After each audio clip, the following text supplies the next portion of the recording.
Good evening, ladies and gentlemen. Welcome to the September 23rd, 2013 Washougal City Council meeting. I would ask that you please rise and join us in the Pledge of Allegiance. I pledge allegiance to the flag of the United States of America and to the republic for which it stands, one nation, under God, indivisible, with liberty and justice for all. Thank you. Rose, could you call the roll, please? Councilmember Boger.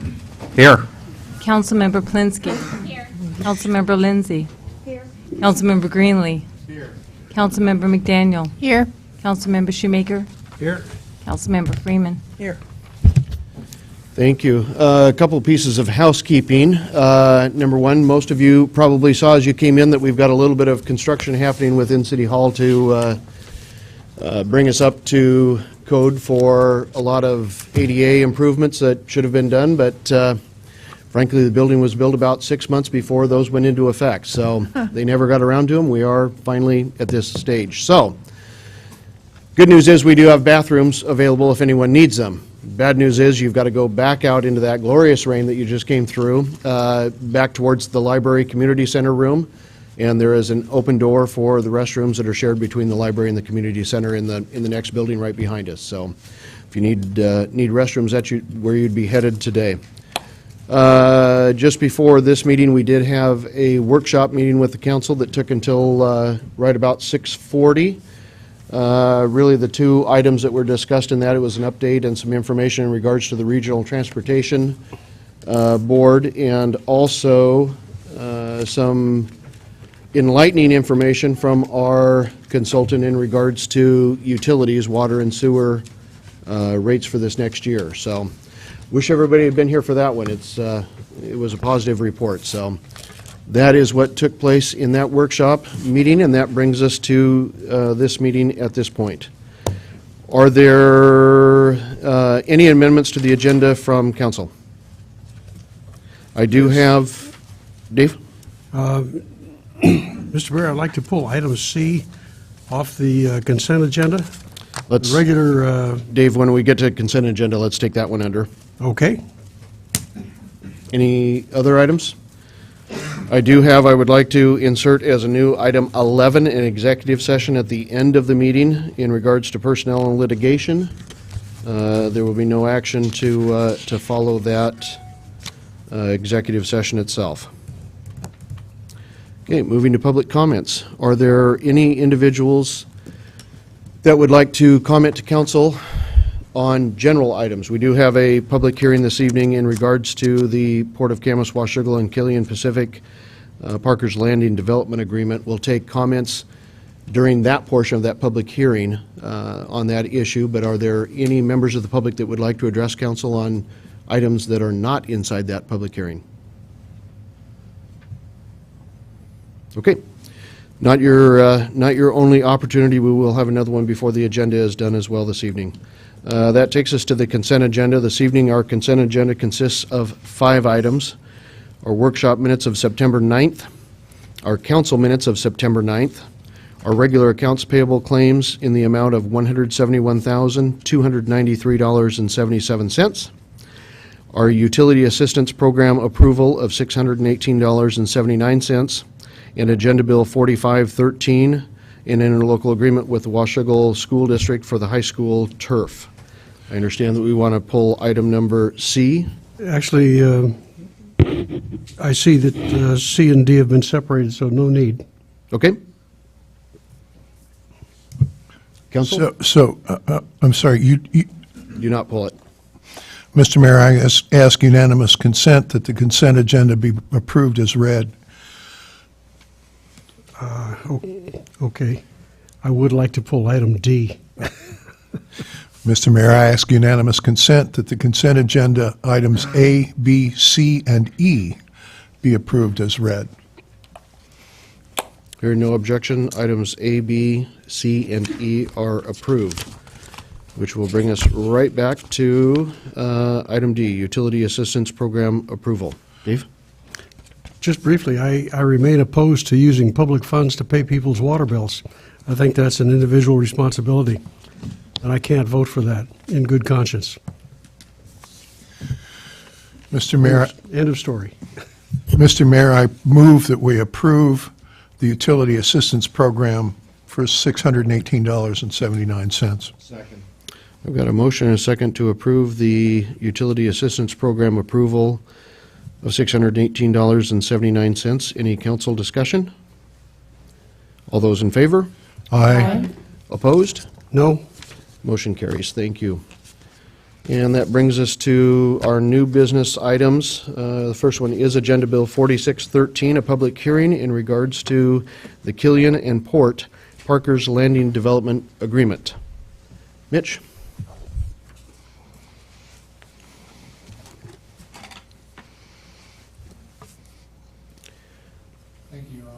Thank you, Your Honor. Council, bear with me. There we go. As the mayor mentioned, this development agreement is between the Port of Camas, Washougal, Killian Pacific LLC, and you as a city council. I'd like to provide just a little bit of background, if I may, for the proposal.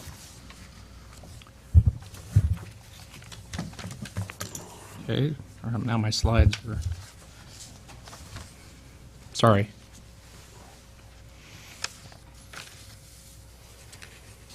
That's the old one. There we go, background.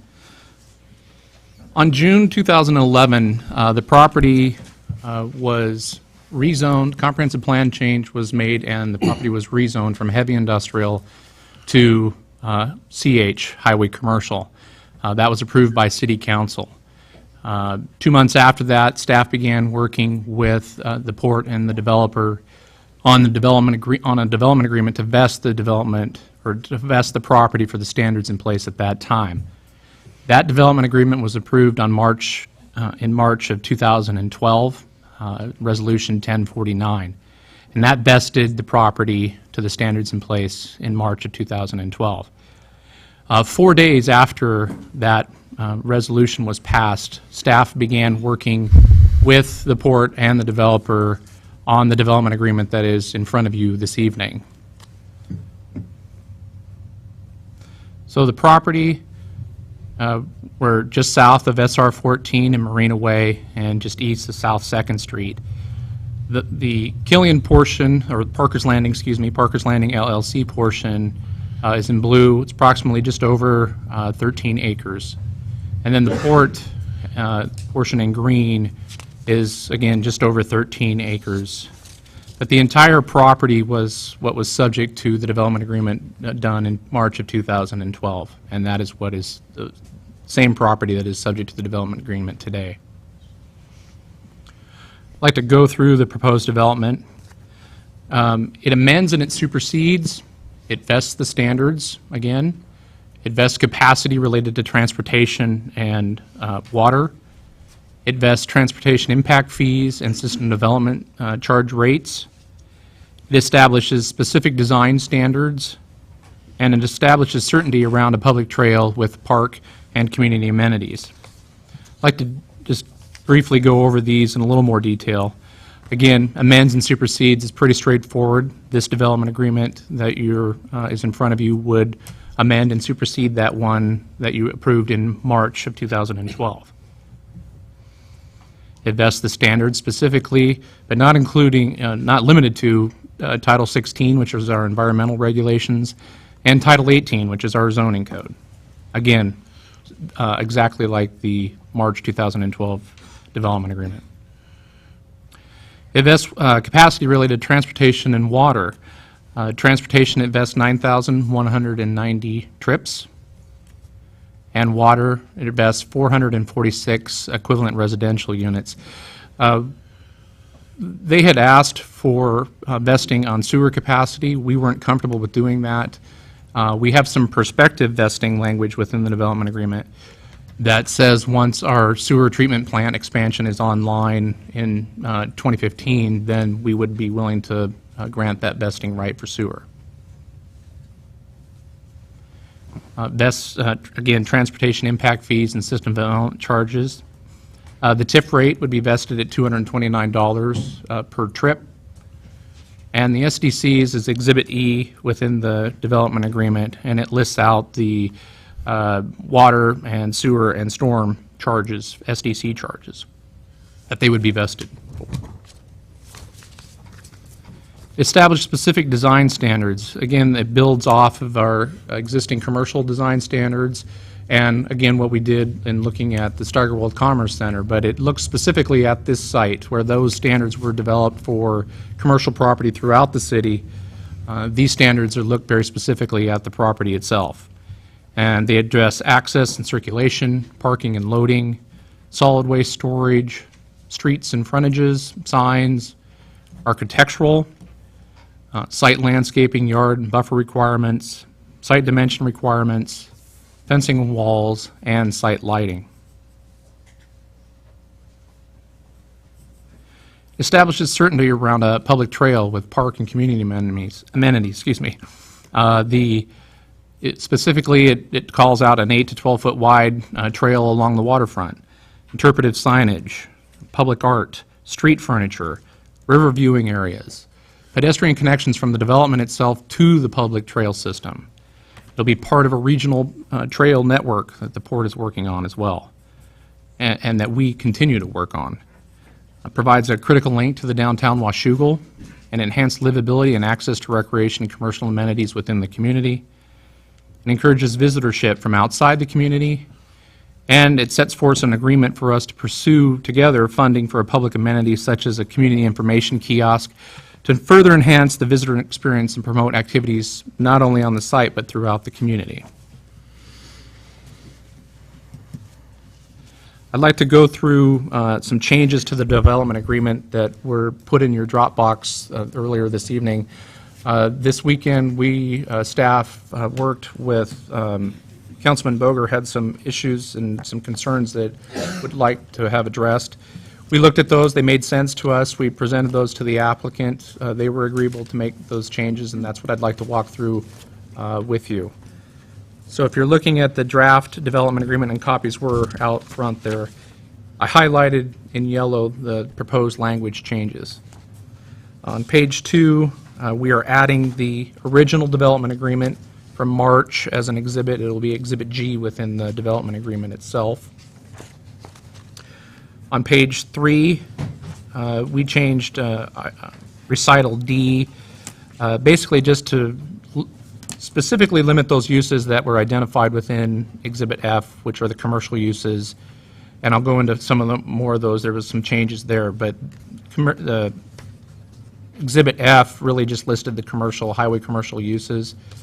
We've changed some of those as well, but we stripped some language out of here that kind of made it look like it could be highway commercial zone and Exhibit F, so we made those changes.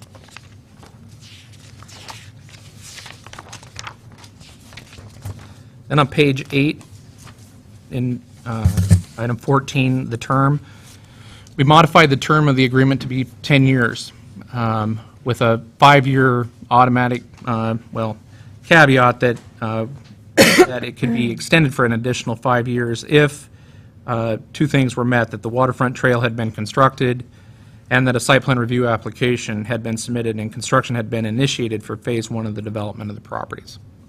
So we limited that time frame, but we gave it the ability to go out an additional 5 years given those conditions are met.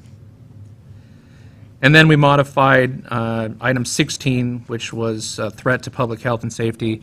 The term was serious and imminent we had in there. We took those words out. Although the word serious does show up in state law, we left it as threat to public health and safety, and that gives us the ability to modify the standards and make any changes if we perceive a threat to public health and safety. We can make those changes. And those are the changes on the development agreement itself. Again, another item in your Dropbox is uses and changes to those uses. And again, I highlighted the changes that are being made. Under B1, car washes, we added when incorporated with the service station. We took out manufactured home sales. We took out transportation terminals. We took out flea markets but added farmers markets. And we added to lumber and building materials, we added language ancillary to an enclosed retail establishment, and we changed that from a conditional use to a permitted use. And then vehicle rental and repair, we took all that out, but we added water-dependent recreational vehicle rental and repair. We removed vehicle towing and storage services. We removed ambulance services. We removed automotive, not tractor trailers. Those are being removed. Recreational vehicle parks and campgrounds removed. And then funeral homes, mortuaries, and mausoleums were removed, but we did allow or did keep pet grooming and taxidermies if ancillary to a permitted use. And then we removed moving and storage. And those are all the changes that were made. Again, we hoped to address Councilman Boger's concerns. We, again, shared those with the applicant, and they were willing. We worked through the day to make those changes and come to an agreement on those. And Mitch, to be clear for any folks in the audience, those changes to the highway commercial proposed uses are just for this property, not Correct. for our highway commercial zoned Correct. lands within the city, just for this individual development. Yes, thank you, Your Honor. Mr. Mayor, on that point, do we have other highway commercial zone lands out that aren't subject to this DA? Yes, immediately north of The the, Starbucks site? Yes. None? Okay.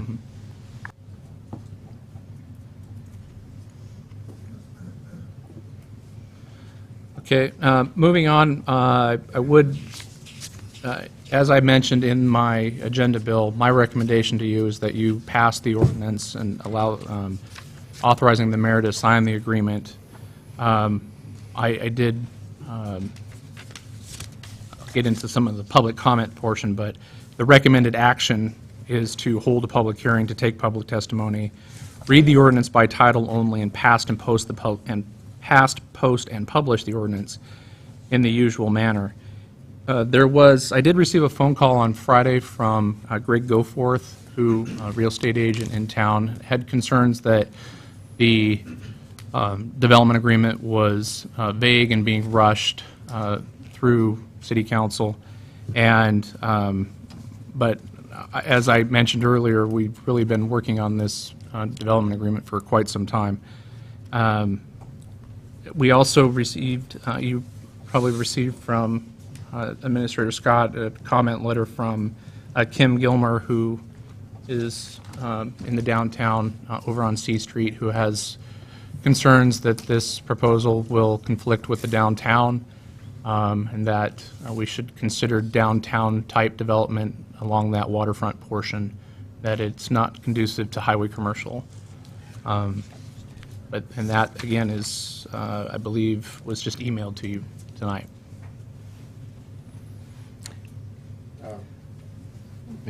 Yes. Yes, I just needed to get a copy of the updated conditional uses for this particular DA.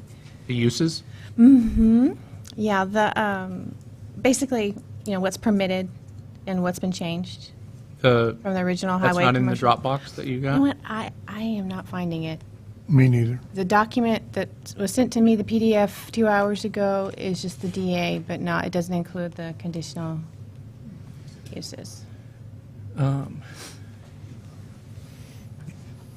Yeah, Unless I've- they are copied. I did copy them out there, so they're probably not enough to go around. Okay.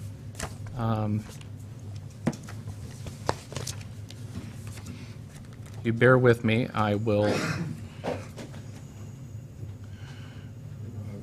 Mr. Mayor, while Mitch is doing that, could I ask the city attorney a question? There's an issue of the appearance of fairness doctrine. My reading of it, and I don't mean to overstep my bounds, I'm a councilman here and not the city attorney, but I've had to deal with this in my other life. There's an appearance of fairness doctrine, and our read of it, at least for my employer, is it's not clear whether it applies to development agreements. We tend to think it probably does not, but out of safety, I need to disclose my contacts I've had with various people involved in this project, and they include Mr. David Ripp from the port, Lance Killian, and as well as Adam Taylor from representing West Hickey, who I met with this afternoon. And also earlier, I was involved in the drafting, before I was a councilman, I was involved in the drafting of the original DA that's attached as an exhibit here. I do not believe these would impact my ability to assess this situation fairly, so I'm prepared to proceed unless anyone has an objection to it. My view of it is it's not affected by the appearance of fairness doctrine, but I would ask if anybody else has had contacts with people, we can go ahead and go around the room and disclose those and indicate if that would affect your ability to make a fair judgment. Karen? I've met with Dave Ripp and Adam Taylor, or on the phone, I guess. Paul? I was in a telephone conversation with Adam Taylor, personal conversation with Dave Ripp. Several months ago, I was in a conversation with Wes Hickey, but this development agreement was not before us at the time, and so it wasn't really germane. Joyce? I have had a telephone conversation with Adam Taylor. I have met with Lance Killian and David Ripp and Bill Ward. Jennifer? I've had telephone conversations with David Ripp and Adam Taylor as well, but that is the extent. Dave? I had the privilege of spending an hour and a half with David Ripp on this particular project and spending some time on the phone with Adam Taylor. Concerning this particular project, I spoke with David Ripp. Okay. Good. Does anybody have anything that they couldn't exercise their independent judgment based on those contacts? No. I think we're okay. Okay. I do have Jennifer making some copies of your change of uses. Thank you. So those should be in a moment. With that, I'm going to go ahead and open the public hearing and ask for any members of the public that would like to speak to this item to please come forward to the microphone, give your name and address. We will be having a 3 hour. Yeah.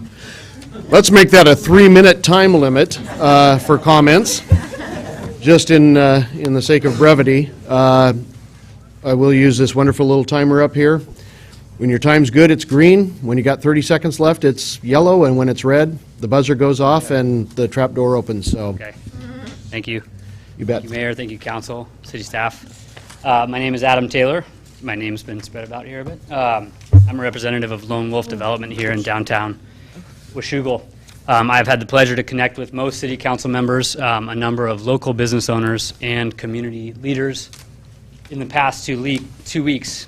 I appreciate the dialogue that has begun around this important subject, and I want to thank the Council and the City staff for their thoughtful attention tonight. As most of you know, Lone Wolf has invested a tremendous amount of time, energy, and capital into downtown Washougal in the past 10 years. Today, we are beginning to see some real progress. Maybe not the fruit, but at least the sprouts of the fruit trees of our labor. In the past 3 years, we've welcomed 28 new businesses to Main Street, and those business owners, by locating here, have added over 100 new jobs to our local economy, many of them the type that had never existed in Washougal before. I love my job because I get to promote Washougal. I work with entrepreneurs and small business owners who have committed to being here or are considering it. I help them visualize a smart approach to growth that promotes walkability, community engagement, and a Main Street environment where independent businesses can thrive. It takes a lot of effort, but it's a meaningful job because of the people I get to work with and because there's a lot about Washougal to love. Some of the best things about Washougal, though, are yet to come. The fact that there isn't a lot here that we wish we could undo makes this community unique in Clark County. The prospective business owners I meet with regularly can see the vision for downtown. They can see the attributes that set Washougal apart, and many are eager to take advantage of the opportunity and add their energy to creating a vibrant, dynamic central core. I love my job and believe the future of Washougal is very bright. I also believe that a misguided development on the Columbia River waterfront will have a direct and negative impact on our efforts in downtown. I would like to keep my job and to continue to see Washougal thrive, and that's why I'm here. Tonight's public hearing is not about competition, whether real or perceived, between different sections of town let alone between different real estate developers.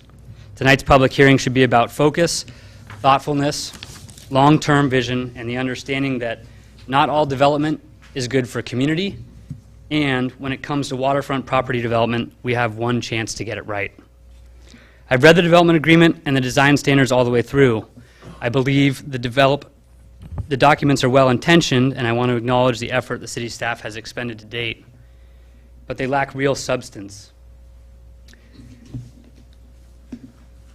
In my discussions with local elected officials over the last 2 weeks, it has become clear that we all want the best for Washougal. What is less clear is how this development agreement, if approved, will affect Washougal's future for better or for worse. As such, I am urging the council to postpone approving this agreement until the consequences and our collective abilities to influence the outcome are more fully understood. In addition to council members, I've also had the opportunity to discuss the project with David Ripp and Lance Killian over the last few months, and I've read a number of articles where both men have been quoted. In our discussions, in the articles, and in the text of all the associated documents we've heard, the industry standard terms like mixed use, housing, office, retail, and more. More descriptively, we've heard buzz terms like boutique, specialty niche, unique destination, as well as gateway, project with a sense of place. Adam, I do need you to wrap up. These are lofty goals, and again, they are well-intentioned. What needs to be brought to light, however, is that the agreement as it stands today doesn't require that any, let alone all, of these goals be met. I would request that the council give considerate thought to how these documents can be improved before approving them. I would also request that they listen to local business community members, listen to concerned local citizens, engage the staff to reconsider the agreement, and take this opportunity to get this development right. Thank you for your time. Thank you for allowing me extra time. And Thank you, Adam. If you'd like to give, if you've got a copy of your comments, if you want to give those to Rose, she can make sure that the whole thing makes it into the agenda. Folks, I appreciate both sides that may want to be enthusiastic. One of the things that I have always held a rule for, these are our city council chambers, and we do expect some decorum in them, so I would ask that if you would, please, no clapping on either sides or any of that as we go through. Let's be respectful for the speakers and for those others that are in the room. Dave. Mr. Mayor? Yes. Procedural question, if I may. Is it appropriate to ask questions of speakers? Not during the public hearing. We can if they stick around afterwards, but right now is just the public hearing to hear their comments. So. Okay. Hi, my name is David Ripp. I'm the Executive Director for the Port of Camas-Washougal and live here locally in Camas. I just want to hit up on a couple points on the process that we've used throughout since I've been at the port. Basically, in 2010, we began a strategic plan and had a number of public meetings where we developed a strategic plan and went through and how we got to the point of working towards this waterfront trail. What do we like to see happen on this waterfront property, and how we could tie this into the city and downtown city attributes.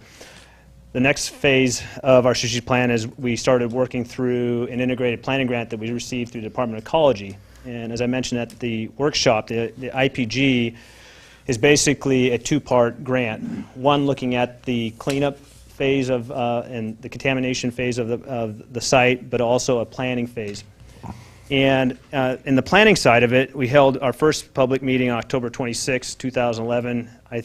We were concerned that we knew we were going to have a good turnout during this IPG planning session, so we used the Camas-Washougal Courthouse. And I'm guessing probably around 45 to 50 plus people attended that. And what we heard from the community is, what vision would you like to see of this property?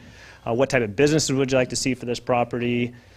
And then again, on March 31st, we held the meeting again, just kind of visioning, going over what we had discussed in October and kind of showing that vision to the public that attended the previous meeting. And overwhelmingly what we heard was support for commercial development, but also having public access to the river, some type of park amenity, some type of trail amenity. And having that tie in directly to our strategic plan, we thought that was a great idea. We're hearing from the community what they'd like to see firsthand. And in so, moving forward with those meetings and then moving forward with the development of the purchase of the property, we began working with the city in regards to the first development agreement in 2012 and then this one here this evening. I know I've spent a number of hours, as well as our port's attorney, the city's attorney, as well as Killeen Pacific's attorney, vetting this document. And it's the port's interest in development of the trail, but also the property. It's our goal for the connection of downtown, but also to have a cohesive development with Killeen Pacific. So I appreciate you guys' support. I appreciate you guys listening, and I'm more than glad to answer any questions afterwards. Thank you. Thank you, Dave. Other folks that would like to comment?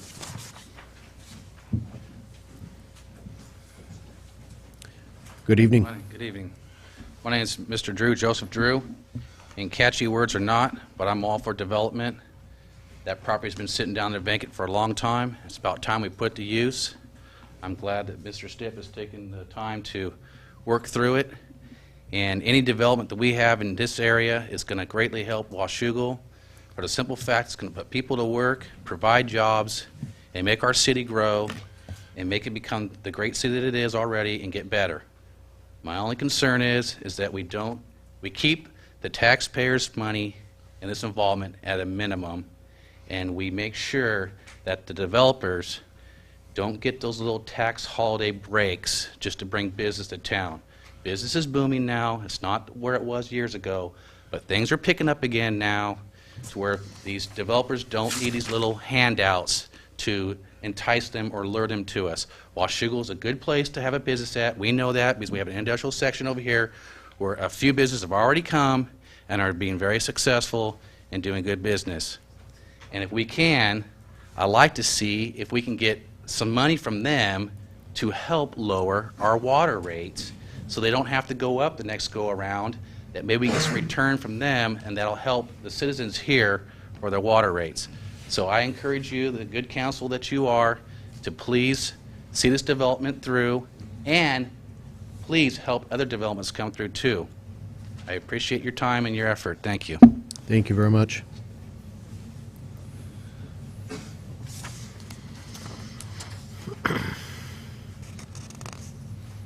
Good evening, Larry. Good evening, Council and Mayor. My name is Larry Keister, 4402 Southeast Sitzelberger Road in Washougal. I urge you to pass the development agreement to establish regulations and design standards for the development of the Parker's Landing property. This development on existing highway commercial zoning under the supervision of the Port of Camas and Washougal for the public enjoyment and the economic benefit of our community. This development would protect the public shoreline and encourage public and private investment and business opportunities for our city. This development will rejuvenate the former Hamilton Lumber site to an active place for residents, employees, employers, shoppers in Washougal. This area is the first impression of our town. We need an incentive or attraction to get people to stop in Washougal and see what we have to offer. A car lot and 25 acres of dirt is not the enticement that we need to attract visitors. Once travelers have turned off Highway 14, they will be encouraged not only to visit our waterfront, but also our downtown core with its shops, restaurants, and brew pubs. Port of Camas Washougal has reached out to the community to ask what they would like to see for their waterfront. A public open house on the waterfront rejuvenation project was held on July 30th, and another one is scheduled for tomorrow, September 24th, at the port offices. An ongoing online survey has been available to gather information from citizens and the business community. The survey has also been available at public gatherings at the port and the port offices. This process started in 2010 with the port's strategic plan. This is when the port asked the citizens of Washougal what they would like to see at that waterfront. This was a strategic plan that was developed over a considerable amount of time with a huge amount of input from the citizens. And what they heard was for the development by the community citizens, they asked for public and economic development on that property. Grants have been secured for the initial environmental study and cleanup of the property. And the port is actively seeking grants for the development of the waterfront trail. This council has a unique opportunity to leave a legacy for the future of the economic and social benefits of Washougal. I urge you to take advantage of that opportunity. Thank you, Larry.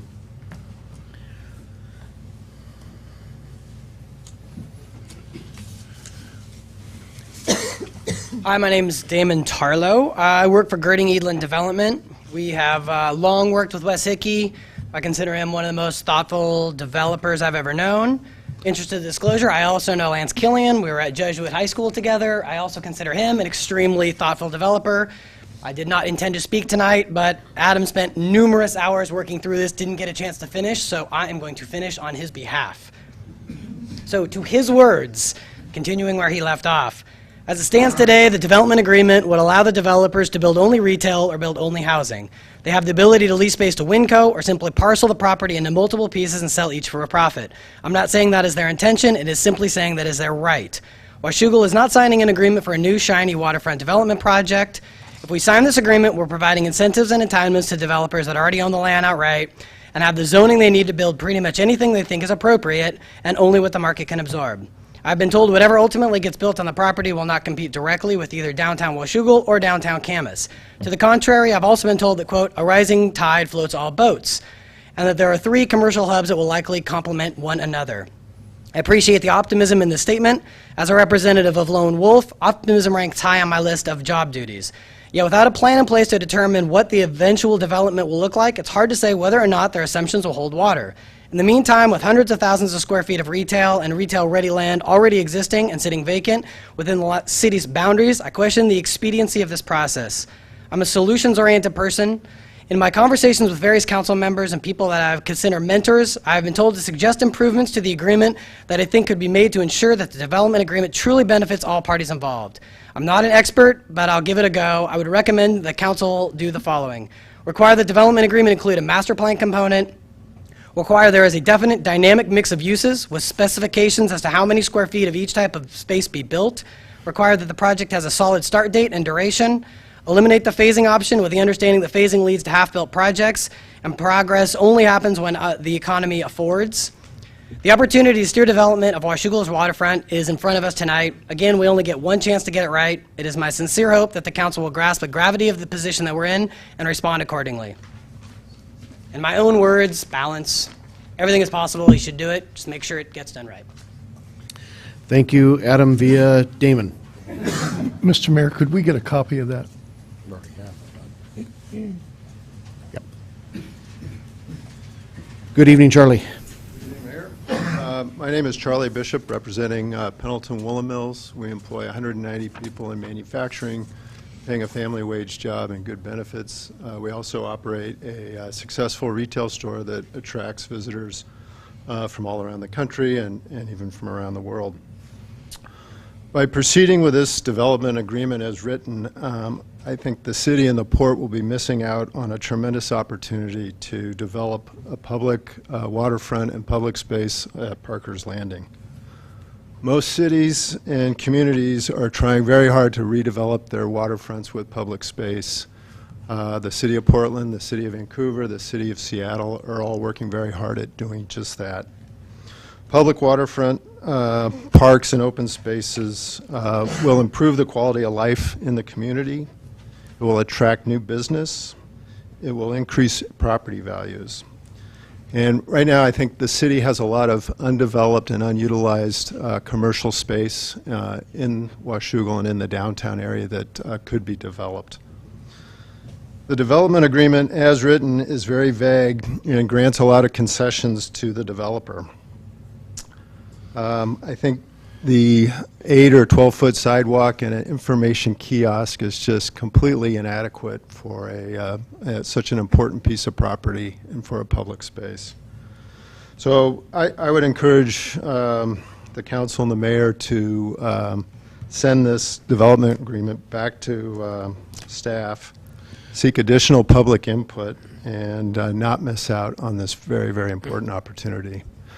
I've been in the community for about 30 years, and I've participated on several downtown development commissions, planning commissions, and things like that. And I don't think there's ever been such an important project that would give us access to the Columbia River.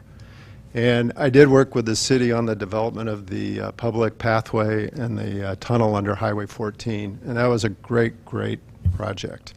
And I watch from my office every day people going down and accessing the river. And while that was a great project, I think this project is much more important than that and deserves a lot more consideration. Thank you. Thank you, Charlie. Roger. Good evening. I'm Roger Daniels. I really didn't expect to speak this evening, but there's been some very good comments made. The address is 34207 Southeast 22nd Way, Washougal. I'm a big fan of Charlie Bishop. I'm a big fan of Wes Hickey. I love the contributions that they've made to our community and to our downtown and to the livability of the community. I'm also a big fan of the Killians, who have deep roots in this area. And I'm mindful of what was occurring about 8 years ago with some folks that came up here from out of town that had a different plan and a different vision. And we are miles ahead of where we were at that time. And I'm grateful for the number of public meetings that the Port has held to invite community input on what they would like to see on the waterfront. And I think that they have a wonderful plan, and it will connect to the downtown. And just from a historical reference, it was in 1853 that Parker's Landing had a hotel, a post office, a tavern, a blacksmith shop, houses, and a park. 1853. And so here we are 160 years later, and Parker's Landing, and I want to thank Lance for putting that name on it, because truly it is Parker's Landing, and all the maps on the river still refer to it. I'm not going to get into the details of the agreement, but I'm just simply going to say that I'm glad we have local people who are taking an interest in this, and I think this could be, for the Killians, their legacy for Washougal, and it could be a signature project for them. So I don't think that they're going to do something that we don't like. I think they're taking a very special interest in this project. Thank you for your time. Thank you, Roger.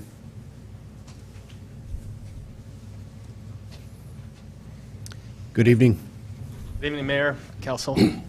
My name is Rick Thomas. I live at 702 Northeast 330th Avenue in Washougal. So my wife and I have been citizens here for 21 years. Moved here originally from Southern California, a transplant from Seattle before that. Never intended to stay, to be honest with you. We ended up here because the land was cheap. And people still ask me how I ended up in Washougal, and I just still have the original ad from U.S. Properties that took us to the property that we ended up. But Washougal has become very ingrained in our family. I've raised 3 kids here. Our last one's at Washougal High School. I had the honor to lead up the turf campaign, of which many of you participated in. We thank you deeply for that. I love this place. And at the same time, I recognize that development is a necessary part of vibrancy in the community. What I am concerned about, what's being proposed, it feels very rushed. I appreciate the efforts around strategic planning and the public comment and interaction there. I just think it cannot stop here, but we need to see more detail and a more understanding of how this development would harmonize with the seeds that have been planted downtown. I'm very concerned that it would not be a 1 + 1 = 3, but 1 + 1 = 1. and downtown would lose out on that equation. So my request is that you do not approve this agreement at this time, but allow for more understanding of what are the details of what they're proposing, and let's see how does that harmonize with the efforts that we've invested in downtown to date. Thank you very much. Thank you, Rick. Thank you for your efforts, too, on the turf at the high school. I'm assuming the new turf is one of the reasons that we're 4-0. Absolutely. Okay, just checking. Other folks from that would like to comment? Good evening, Alex. I'm Alex Yost, 2131 Main Street, Washougal. I recently moved here December 1st of last year. The reason I moved here is because my partner, Kevin, who's actually at the restaurant making hot sauce right now, otherwise he would be here. We moved here to open a business. It's called Our Bar. I know I recognize a lot of you from coming down, and we really appreciate your support. But one of the things I wanted to say on behalf of women in entrepreneurship, on behalf of youth, on behalf of somebody who's new to Washougal and seeing it for the very first time. Rick's my uncle, actually, so I know about Washougal, but I hadn't actually experienced it on a deep personal level that I am now with my business being here. I think that what attracted me to us, to Washougal, was not the big flashy entrance, the big fancy sign. It was the energy and the people and what was happening. I think Wes Hickey has done an incredible job, and to be totally honest, we wouldn't be here without him. So that's very important for me to say in front of everybody. I wrote down some notes because I wasn't planning on speaking. I just wanted to participate, but now I was moved to speak. I think that if, as a city, we want to attract more entrepreneurs and more youth and more creativity, people like myself, I don't think we should rush into anything with downtown, because honestly, when I drive through, I don't see a vacant lot. I see the river. And I think that is something that's really big and important. And if we want people to move here because there's a Target on the way into town, I just don't think that's the right way to go. Also, sorry, I don't do much public speaking. I usually hang out in the kitchen, so give me a minute. You're doing just fine. Thanks. Oh, and just in terms of, you know, I don't think anyone, the discussions that I'm having with customers and with people that come in about the development that's happening, it's not in opposition to development. I think a lot of people here have mentioned that, you know, it's just more, let's take pause, let's contemplate. And I think that, to be totally blunt about it, it feels like we would be giving, not that Killian has any ill intentions, but I feel like you're kind of, would be giving them an A without making them do the work. And I think that we all can appreciate people who do the work before receiving the grade or before receiving the benefits. So thank you all for giving us this opportunity. I look forward to speaking with all of you more. Hopefully we'll have more of a chance before this gets passed. Thank you. Thank you, Alex.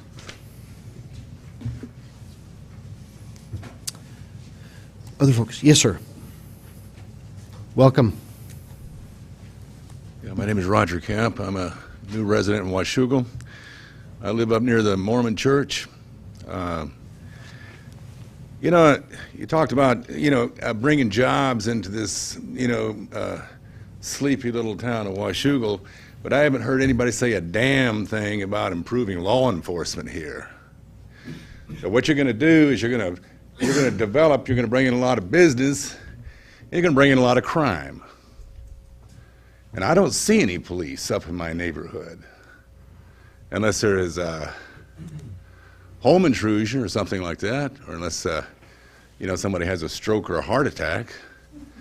And when they're coming down 39th Street, it's almost like, you know, the outset of the Indy 500. Breakneck speed. And then when they go westbound on Q Street, breakneck speed. You turn on the news, and more often than not, you see people holding a candlelight vigil, usually over in Oregon, sometimes Clark County, about, you know, a pedestrian that gets decapitated, or a small child, and it's an accident waiting to go off in this community here, all the while, you call the police station, you talk to police officers, you talk to the chief of police, and we don't have the resources. We don't have the manpower. So what's the solution? To sit on your ass and do nothing, or take it into your own hands? But 39th and Q Street, nobody stops. I take that back, strike that. About 2/3 of the people that go through that four-way stop up there come to a complete stop. About 50% of the people that use 39th and Q Streets abide by the 25-mile-per-hour speed limit. I hope that you can get something done about it. Thank you, Mr. Camp. Other folks that would like to speak to the development agreement? Hi, Steve. Good evening, folks. Thanks very much. Well, I think it was yesterday morning. We had a cold morning, and there I was for the first time with my fire, and I got little things started, trying to get it going. And that's a little bit how I feel about downtown. I feel like in the last 10 years, there's been a little hope that someone happened. Steve, we do need your name and address for the record. Sorry. Where that fireplace is 2541 Main Street here in Washougal. Thanks. And as I'm blowing on it, trying to get it big, I did Kickstarter to help our bar go. The first time I saw Amnesia open, we pulled over. I'm stopping, here to help out. Spend our dollars locally. I go to the local hardware store all the time. And then all of a sudden, I kind of feel like, and there's a little despair in me, but I feel like I'm blowing on it, and then, what was that? Oh, it's highway commercial, and it just wrecked my fire. That's what worries me. I can't imagine, and I'm not an expert in that kind of business, but I can't imagine how retail development outside of downtown won't draw from downtown, at least in this stage. Now, I don't know if that'll be true in 2 years. But right now, I can't imagine how we could say, oh, downtown is so stable with its the vitality that we can go ahead and host another retail. That to me seems like a stretch, and I'm worried about that. And then I think, well, you know, Roger Daniels brings up a good point. You know, the Killians have deep roots here, and then I think, well, maybe they'll do it just right. But then I'm thinking, I'm hoping. My view for downtown and for a sense of community is based on a hope, and I don't want it to be based on a hope. I want it to be based on a better contract, something a little more strong. So what I'm hoping you do is that you prize downtown and the sense that you get when people are walking out there, and when we have those festivals that we have, when, I forget the parade it was, when Waste Management came down there, we're cheering a garbage truck because we saw so many people we knew. It's bizarre, but it works because it's community. So I really like that. And then I think about the waterfront. And what I understand is that stretch of the Columbia River is the biggest undeveloped piece of the Columbia River in Clark County. What a jewel it could be. Not just a little thing. I didn't think of it, but I think Charlie Bishop's right. 8 to 12 feet for the biggest jewel in Clark County on the river? That does sound small when you think of it that way. Then I say, well, look at Portland. Portland doesn't have any of their waterfront anymore. They had to build this little walkway out on piers to make people walk around in the Esplanade. Nice, but they don't have waterfront. Seattle doesn't have waterfront anymore on the Elliott Bay. They've got a little piece on Lake Washington, a beautiful park that somehow got saved. I think it was someone's property and they gave it to the city. So I think that could really be a jewel. So here's my hope. I hope the retail element is withdrawn from that agreement because, and I appreciate Mr. Boger questioned about all the things that highway commercial allows, from ambulance to car storage to ice skating. I mean, it's tremendous. It's quite broad. And a 1,000 foot of retail, that seems too big to let it all work. So I hope that's withdrawn, and I hope we take this opportunity with the waterfront to make it the gem of the county. Thank you. Thank you, Steve. And I will stay after if anybody wants to ask questions. Thanks, Steve. Other folks that would like to speak in regard to the development agreement? Yes. Good evening. Good evening. I'm Joe Graves. I'll apologize in advance if I end up doubling over hacking. I've got a number of kids and they have infected me as they are wont to do. 2140 G Street, some of the time, but a large portion of the time at 1887 Main. I knew I was going to talk tonight. I wasn't quite sure what I was going to say, but given the comments, it kind of comes up with more questions really for me than answers. Most of them, I wasn't able to attend the 9th. I think you guys had your workshop on this. Questions, that is, are drawn from the comments, and some of the comments tonight with respect to, you know, more jobs, all jobs are good. But if I think back to some of the comments that were made during that evening's session, anchor, co-anchor, very large developments in terms of retail space, those are not the same kind of jobs that we've kind of cultivated here downtown. Those are not the type of jobs that you have people flocking to. Those are the types of jobs that come and go as the market demands or as economics demand. So if we're looking to continue this restoration of community, and for some background, I grew up in Camas, and for whatever reason, 15 years ago, 16 years ago, my wife and I did the unthinkable and bought a house in Washougal, where we're now raising 8 kids. So I have some history with what we were previously as the tiny little mill towns, and what we've become over the last 10 or 15 years. And so when I hear comments like this is our intention, but it's going to be kind of reserved with market intentions. Historically, I've seen market intentions tend to trump, market demands trump intentions, good intentions. So I think that I'm one of these that's not opposed to development necessarily, but I want to make sure it's achieving our objectives. So what kind of community we want. And then there's other questions that come as I read through the development, and maybe you guys looked at that, but are there, with this type of duration, are there inflation adjustments to the costs? I had some history with the community center that we proposed years ago, and first version, second version, we just saw massive cost increases from labor and materials as market conditions changed. And that, at that time, that was a 5 or 6 year period, and we're looking at 10 or 15 years. Questions like, do we have to have the joint development agreement to get the waterfront trail? Because it sounds to me like the port's going through with their mission to create the trail. So is that necessary? But more than anything, let's just take the appropriate amount of time, and I think Councilman Shoemaker said this is the crown jewel. This is the thing that people are going to see in Washougal when they come in.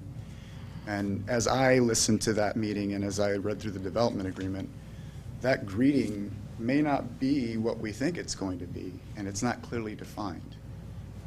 So that's all I want to say is let's take the appropriate amount of time. Let's really define this and know what it's going to be and know what we expect so that there are no surprises because of an economic change, which could very well happen a year or 2, 3 years from now, so that we know what we're going to get as a community. Because I'm not thinking about myself, I'm thinking about 30, 40, 50 years from now for my children. So please just proceed with due caution. Let's take the extra time necessary to get something great, because it could be great, and just proceed with extra due diligence, especially on your part. And that's no slight to the work you guys have done, but there's just more questions than answers, I think. And so I'd like to have some more certainty with some of those. So. Thank you, Joe. Anyone else that would like to address the issue?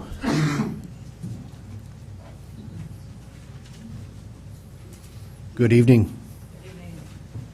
My name's Chrissy Jakes, and I'm at 71 Cedar Fork Lane, Washougal. And I am the business owner of Ginger Juice in Tecumseh, downtown Washougal. I'm not very good at public speaking, but I do like to make up stories, so that's what I came up with today. I want you to think of Washougal as a young lady just coming to age, maybe 19 or 20, and she's just starting to find herself. She's been introduced to new people, a few at a time, over the last few years, and they've influenced her to become the promising young woman that she is now. Now, she's not gorgeous or very popular.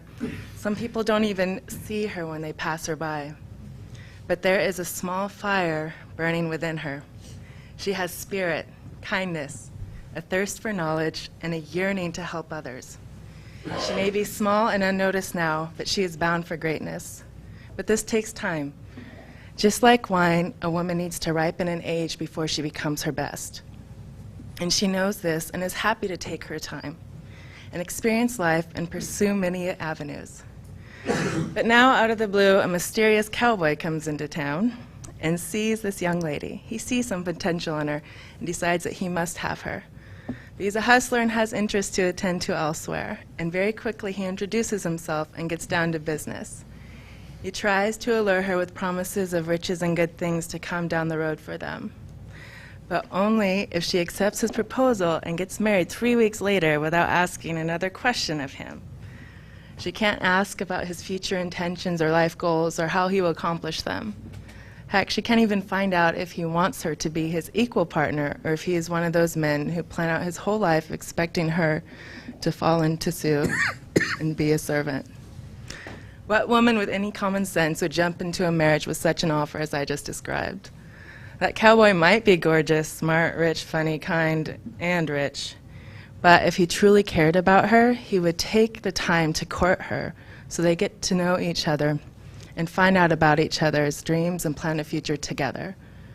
Personally, I hope this young lady takes some time and maybe dates a few other men before she marries. That way she won't regret jumping into bed with the first promising man that comes her way. I hope that Washougal does not make the mistake of jumping into a marriage with Killian without planning the future together. Nobody or any town should allow someone else to plan their future for them. So I say that Washougal should do some more research and find out exactly what the citizens want for the future of the waterfront, and not to allow a business to decide the future of our waterfront. It's more than likely that their #1 goal is to make money, not to do what's best for and wanted by the citizens of Washougal and Camas. And I'd like our city to grow, definitely, but we need to make it even more special and allow more time before we agree to the development agreement. Thank you. Thank you, Christy. Lance.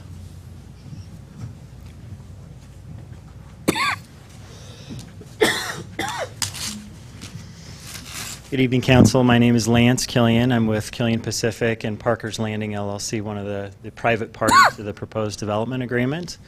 I had the opportunity to visit with you briefly at the work session on the development agreement, but I would like to reiterate to you that we second, third, and fourth many of the comments that have been made tonight, that we see this as a tremendous once-in-a-lifetime opportunity for the community, this piece of property. And I'll take away Gem of the County maybe as the award winner for the description tonight. But we certainly are fully committed. We are financially committed at this point, certainly, to the property. Our company mantra is to enhance community. Our top of the line, our bottom of the line is not our top of the line. And we live that every day and try and do the best we can through our projects, and we feel if we do that, it'll be embraced by the community, and their tenants will be happy, and the project financials will take care of themselves. And we will apply that same thing to this project, I guarantee you. I have a little more pressure personally because my father was a paper maker and my mother was a Panther. So there's sentimental, there's emotional incentive here to do the right thing for the community too. We love Washougal. Our families have been part of this community, and we're really looking forward to be a part of raising the bar for this community through the development of this property. We think what's being done in other areas of the community in Washougal are fantastic. We see what we're proposing to do, or what we would want to do, as only additive to that effort, and we think would help downtown, the efforts that are being made downtown. We have followed this property literally for decades. I'm a part of a family business. My dad's involved with the business. And we've always had our eye on this property, and it was only within the last 3 years that it became available, not available to the market, but we were able to go under contract with the Hamilton family. And so since we tied it up about 3 years ago, we have been working collaboratively with the port and with the city to go through a normal process of engagement through the IPG process, discussions with the city and getting feedback. And the development agreement that's before you tonight is simply a step in the process of moving towards making this a gem of the county. The DA is intended to set a framework for the eventual development of the property, and really that framework is locking in what I'll call, the code. This property's all told, with the port's holdings, about 40 acres. It will certainly be developed over time in phases, and having certainty is one of the most important things from a development perspective when you're trying to move forward with the development process. We're not proposing in the DA any specific site plan. We still have to go through the site plan, the normal land use entitlement process that the city and other jurisdictions required. This is merely a step in the process of allowing certainty for that planning process to occur. We're all for getting feedback from the community. The port's already done that with several meetings that Dave Ripp spoke to, and actually there's one more tomorrow that Dave referenced. So we second this is a fantastic opportunity for the community. We are committed 110% to it. We appreciate your consideration of the development agreement for you tonight, and we look forward to reporting back over time on how we have helped collaboratively with the port to make this the best it can be for the community. So thank you very much, and I'll certainly be available for questions as needed. So. Thank you, Lance. Anyone else that would like to address the issue?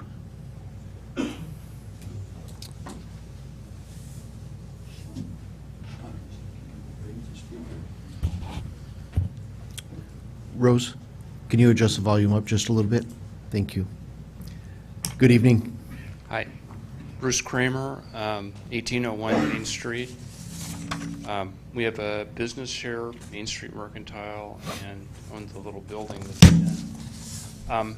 I just like to say that this seems rushed to me, and I don't see how it has any focus with the plans for the downtown that have been implemented so far, and they're just starting to go. I don't see how this is going to complement the downtown in any way.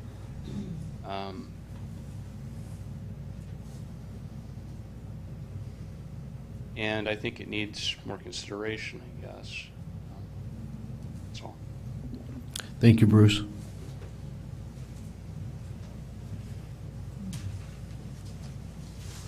Good evening. Good evening.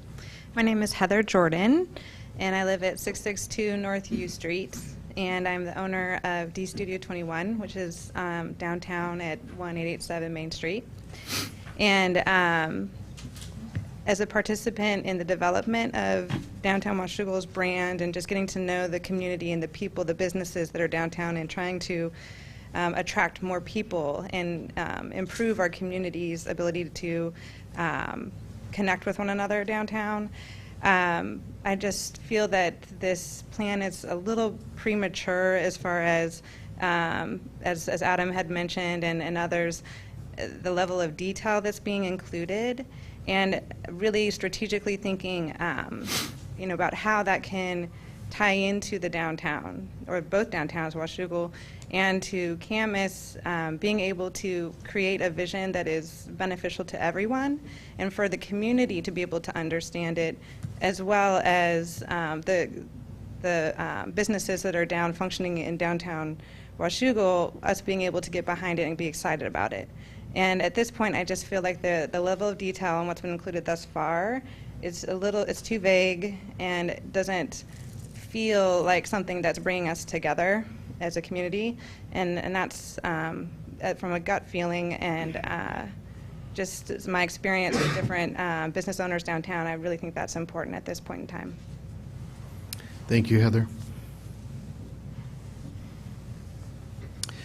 Anyone else that would like to address council?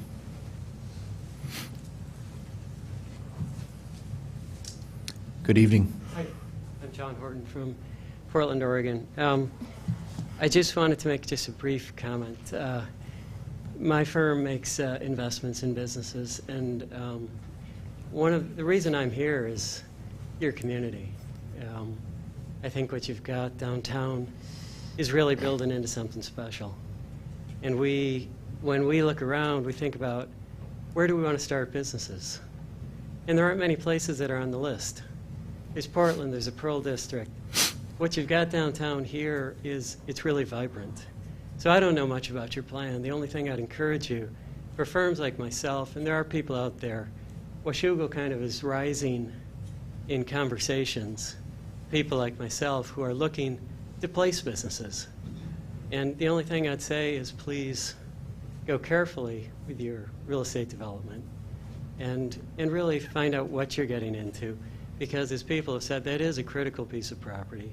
It really sets the tone for Washougal as you drive in. Are we coming into a community that is really connected to the outdoors and to the gorge? Are we connected to Target and Winco and another sprawl? So anyway, that's all I have to say. Thank you, John.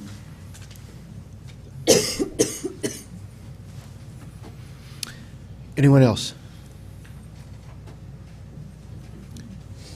Okay. We're all done on that one. Anyone else that would like to address council?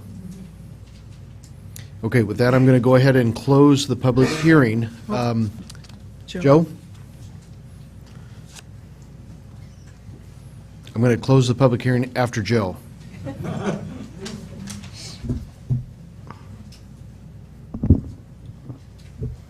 I'm very frustrated, as you know. I am not against what Killian Pacific is doing. I admire builders and developers. They make things happen. I've seen what these guys do in Clark County. They do a good job. I'm not here to knock them. I don't like to complain, but I do have some reason for complaining. 3 years ago, I made an offer to the port to show them how to make $5 million on my development and to give $5 million to the nonprofits in this county, in this local community. That's $10 million right there. Now, from what I read in the paper, there's 26 acres involved in this land. Hey, these guys are smart. They see opportunities. It's not that I'm smarter than they are, but I saw an opportunity 3.5 years ago, and that 13 acres out there nobody had any plans for. I went to the city and I talked to Mitch to find out what I could do with that property. They told me what I could do with it. I had the right zoning. I had some good ideas, and it was going to generate 600 to 800 jobs. And I was creating a bunch of customers for your development. It would have brought in $473 million into this community. Now, I just heard recently or read in the paper that the port spent $6 million of your tax money to buy 13 acres to build waterfront trails. For your information, I already had a waterfront trail planned for my property on the back. And instead of an 8-foot trail, I had 30 foot. I think the setback was 30 feet there, isn't it? I'm pretty sure it was. If it wasn't, that's what I had allowed. Because I love the river as much as anybody. I love the mountain as much. I love the gorge as much as anybody else. The quality of life doesn't come from, it comes from what we have right there. You don't hurt the quality by bringing in more people. Supply and demand would create what made this country. I've always said that.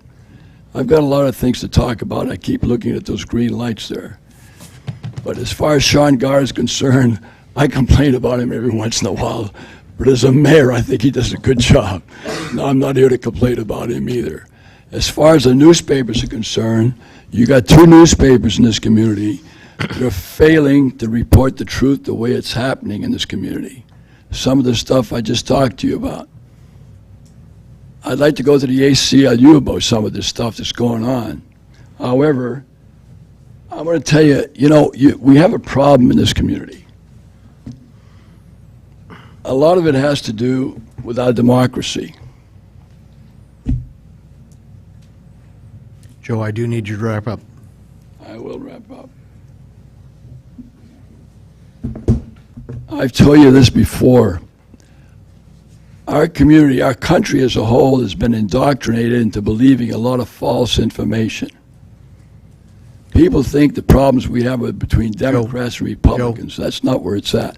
This public hearing is just on the actual development. Well, this has to do with communism coming into our country. Your comments need to be on the development itself. All right, well, you're being indoctrinated too.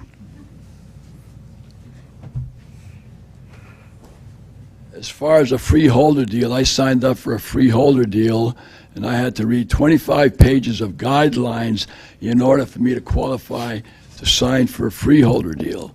The reason I didn't do it is because here's the state telling me that I can apply for freeholder as long as I don't violate the state constitution, the U.S. Constitution, and the Growth Management Act. The Growth Management Act is the worst thing that ever happened to this state, believe me. It's destroying the state. I'll shut up. Not a worry. We have another period for public comments after we get done with this, so then you can talk about anything you'd like. I've got strong feelings. Understood. Thank you, Joe. Okay, one last call. Anyone else that would like to address council? Okay, seeing none, I'm going to go ahead and close the public hearing. Before we turn this to council, though, Dave Ripp, while we've got everybody here, we've heard a number of things about the waterfront, all that kind of good stuff. I'm going to give you 30 seconds to make a quick plug for tomorrow's meeting at 4 o'clock. Sure.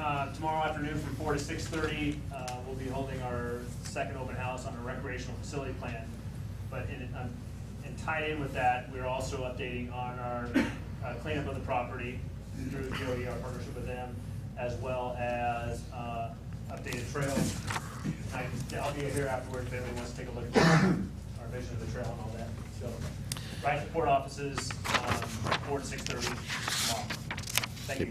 Everybody's invited. It's all information about the cleanup of the property itself and the trail and the open space area that they've got, that they're formulating in there. So for those that, I think all of us believe that that is a true gem of a piece of property. So make sure and avail yourself of the time between 4 and 6:30 tomorrow.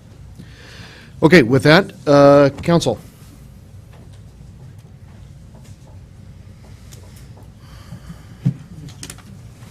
Mr. Mayor, I ask unanimous consent that we read the ordinance by title only.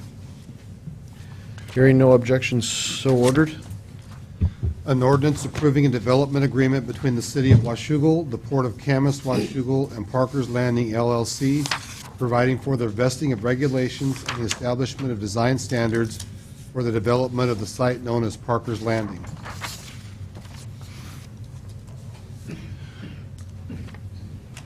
Mr. Mayor, I move that we pass and post the ordinance in the usual manner. Second. I've got a motion and a second to pass and post the ordinance in the usual manner. Council discussion. Dave? First of all, I'd like to thank the port for the efforts that you've made. Dave, you and your trusty group of commissioners down there have done a great job.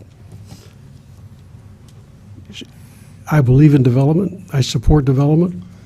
I support this development. I've got a couple of concerns I'd like to get on the table and get satisfied before I vote for it, however. I noticed that the architectural design standards vary from downtown. The biggest difference that I see in that one is the transparency of the first floor in all the buildings downtown. I don't see that in the development proposal that we're talking about.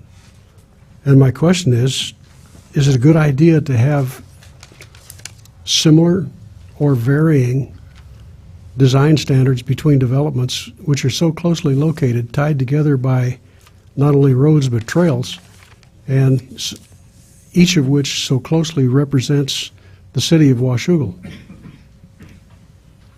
And I don't know the answer to that. I'm looking for somebody to help me out here.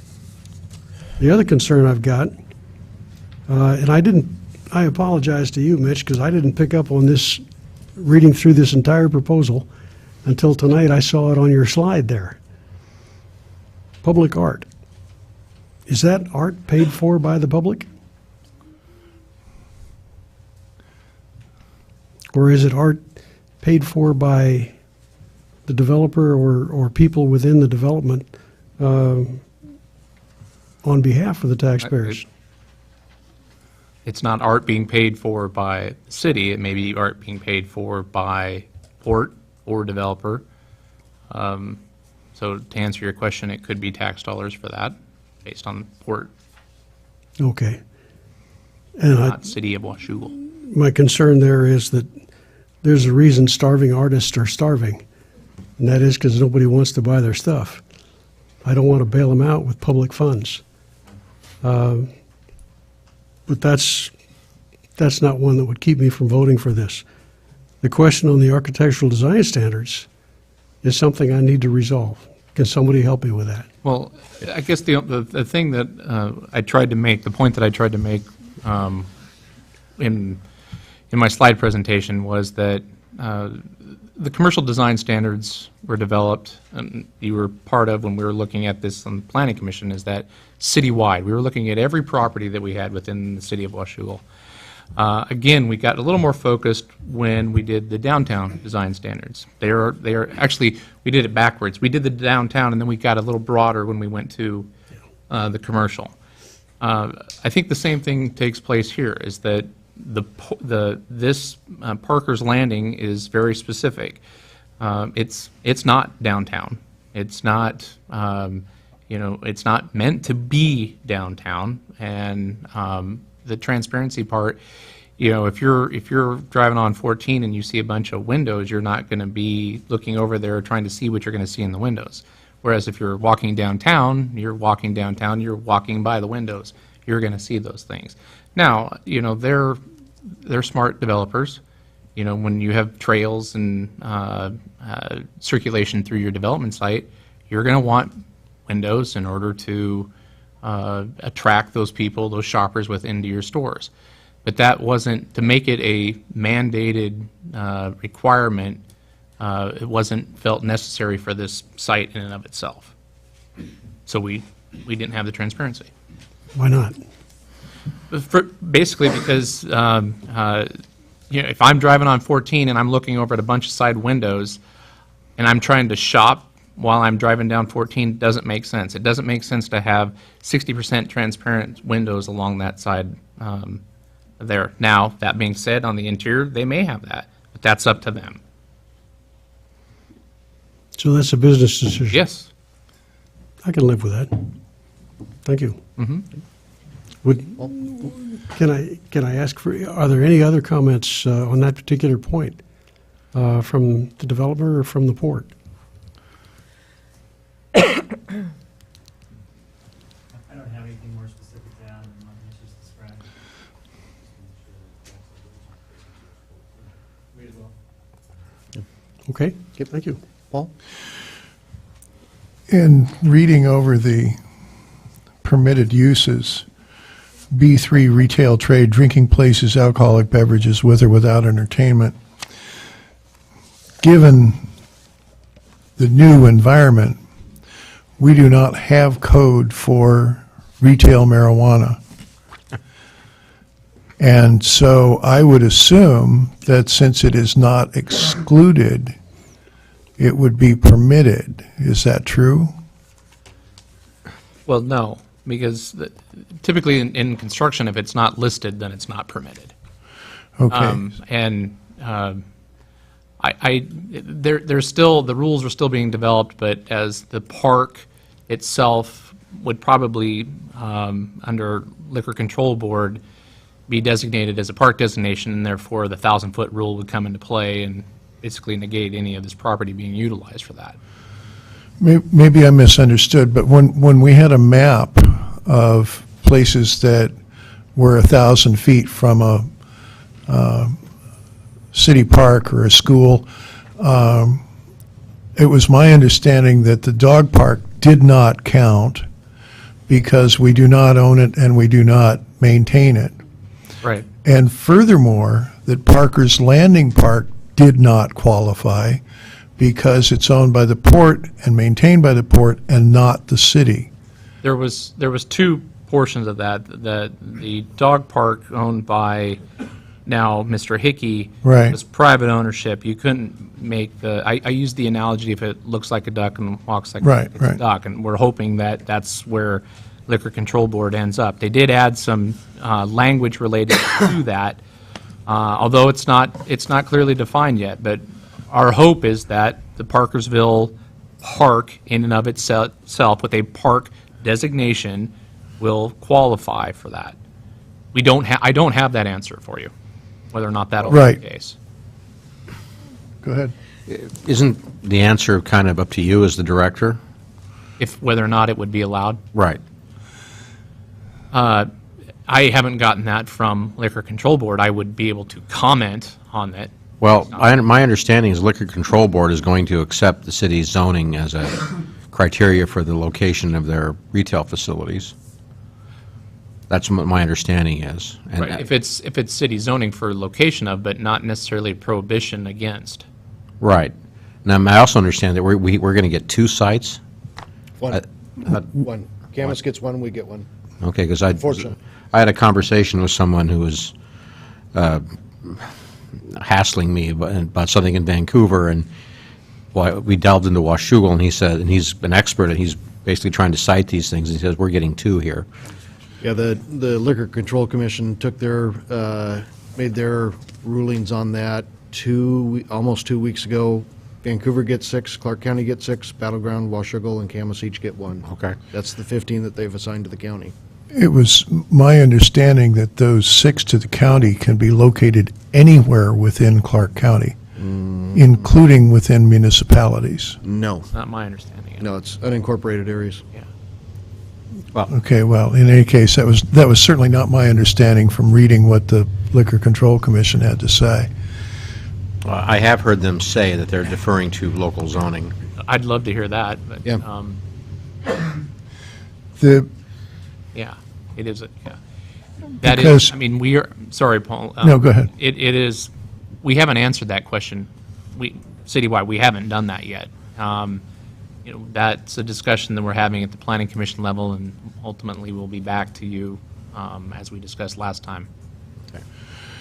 It does occur to me that if the city owned a park consisting of a single park bench overlooking the river, that is without a doubt a public park, and that the 1,000-foot limit would apply to that park. So I would at least like to consider adding such a piece here. The other thing that leaped out at me is B9 retail trade, quick vehicle servicing. That would be what, like an oil can Henry's? Yeah.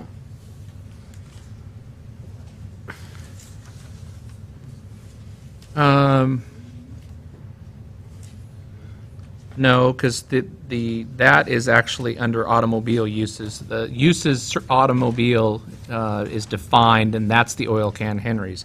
Quick vehicle servicing, yeah, I have to pull up the definitions, Because because service stations are listed separately, so I assume not a service station.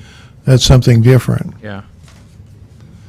And so I would question whether that, I thought that was one of the ones that I was concerned about, that No, because we don't have that one.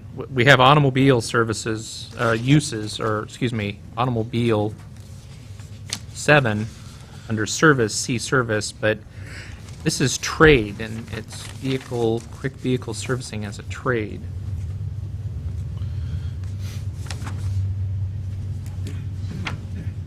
well, I would propose that we add that to the list to strike. Could you repeat that? I didn't hear what you I'd said. propose that quick vehicle servicing is something that we wouldn't want. We don't have that. it's a what? I'm sorry, I can't hear. Electrical vehicle charging station. Thank you. It's undefined under our code. Okay. And then the third one that kind of leaped out at me was on this back page, under services, 21B, coin-operated laundries. If we're trying to make this upscale, I'm not sure that's consistent.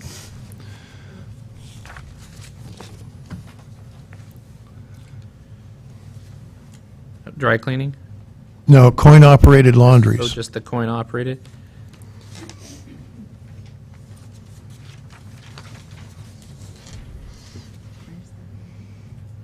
This is your agreement. I'm, Well, Mr. Councilmember Greenlee, would you propose to amend your motion to strike those two uses from the list? Well, you can certainly propose an amendment, which I Well, will. I've seconded your motion. I'll propose an amendment to your motion to strike quick vehicle servicing B9 and delete the words under 21B, coin-operated and, so it would just be full-service laundries and dry cleaners. Second.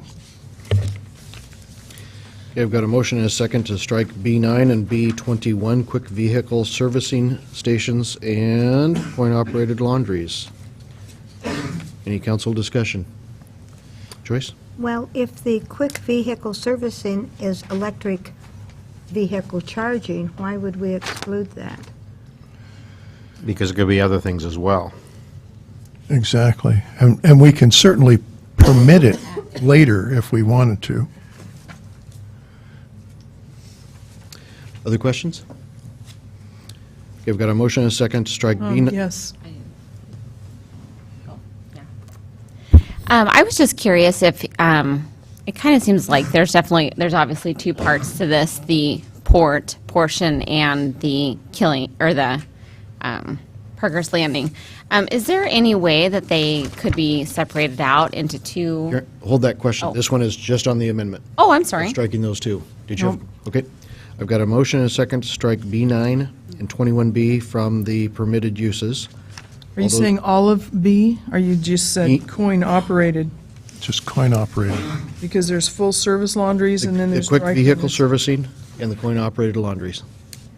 So leave the full-service laundries and dry cleaners. Yes. Full-service laundry? Excuse me, but is that a dry cleaner? I mean, what's the difference between a Yeah. full-service They're laundry usually and a dry combined. They're cleaner? usually combined. Okay. Nothing else? Any other questions? No. I've got a motion and a second to strike those two items from the permitted uses. All those in favor? Aye. Opposed? Motion carries. Did you get?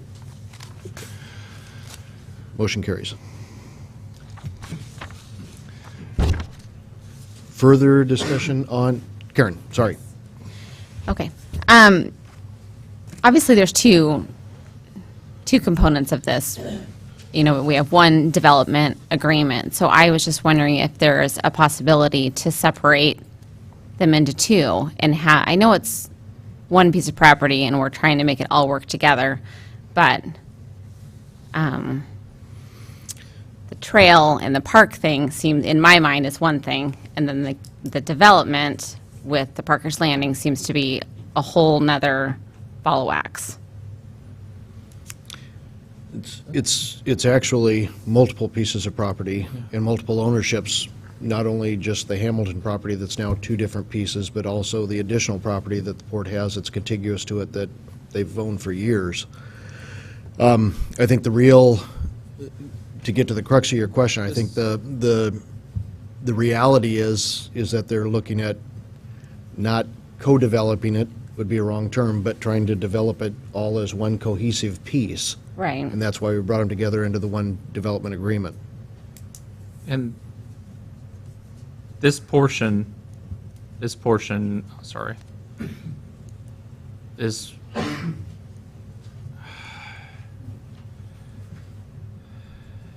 okay. This portion is also, remember, that's the port's portion of property where the trail would be just down in this portion, then continuing on, and as I mentioned at the work session last time, that The port will very soon be back in front of us for a development agreement, probably strikingly similar to the one we have in front of us for the other portion of property that they have to the east over in here. Their 6th Street property, which, again, already has a development agreement on approved in March of 2012.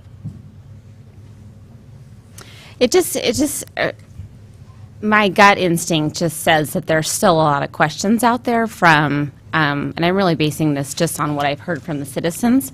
I obviously live here. I have 3, small children that I would like them to stay here as well as they grow older.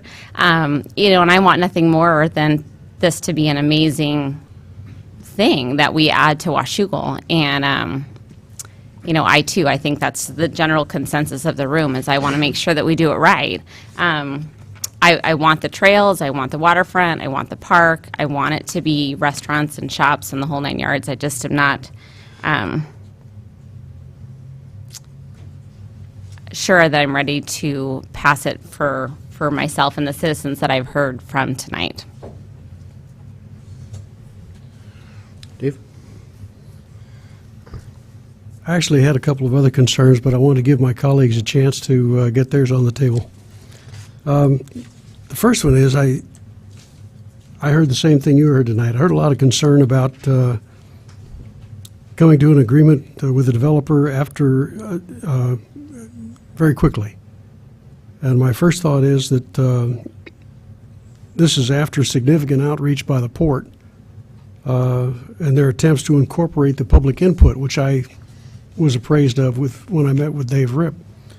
And frankly, I was impressed that I'm not easily impressed. It seems to me that speed's a good thing when you're dealing with businesses that are seeking to take advantage of a fast-moving business environment.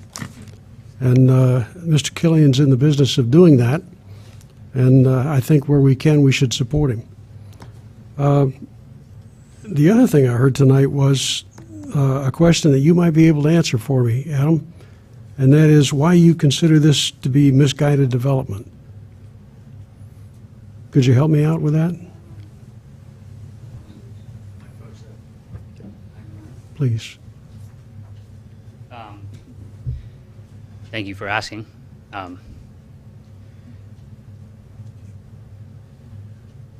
I called it misguided development in my statement earlier.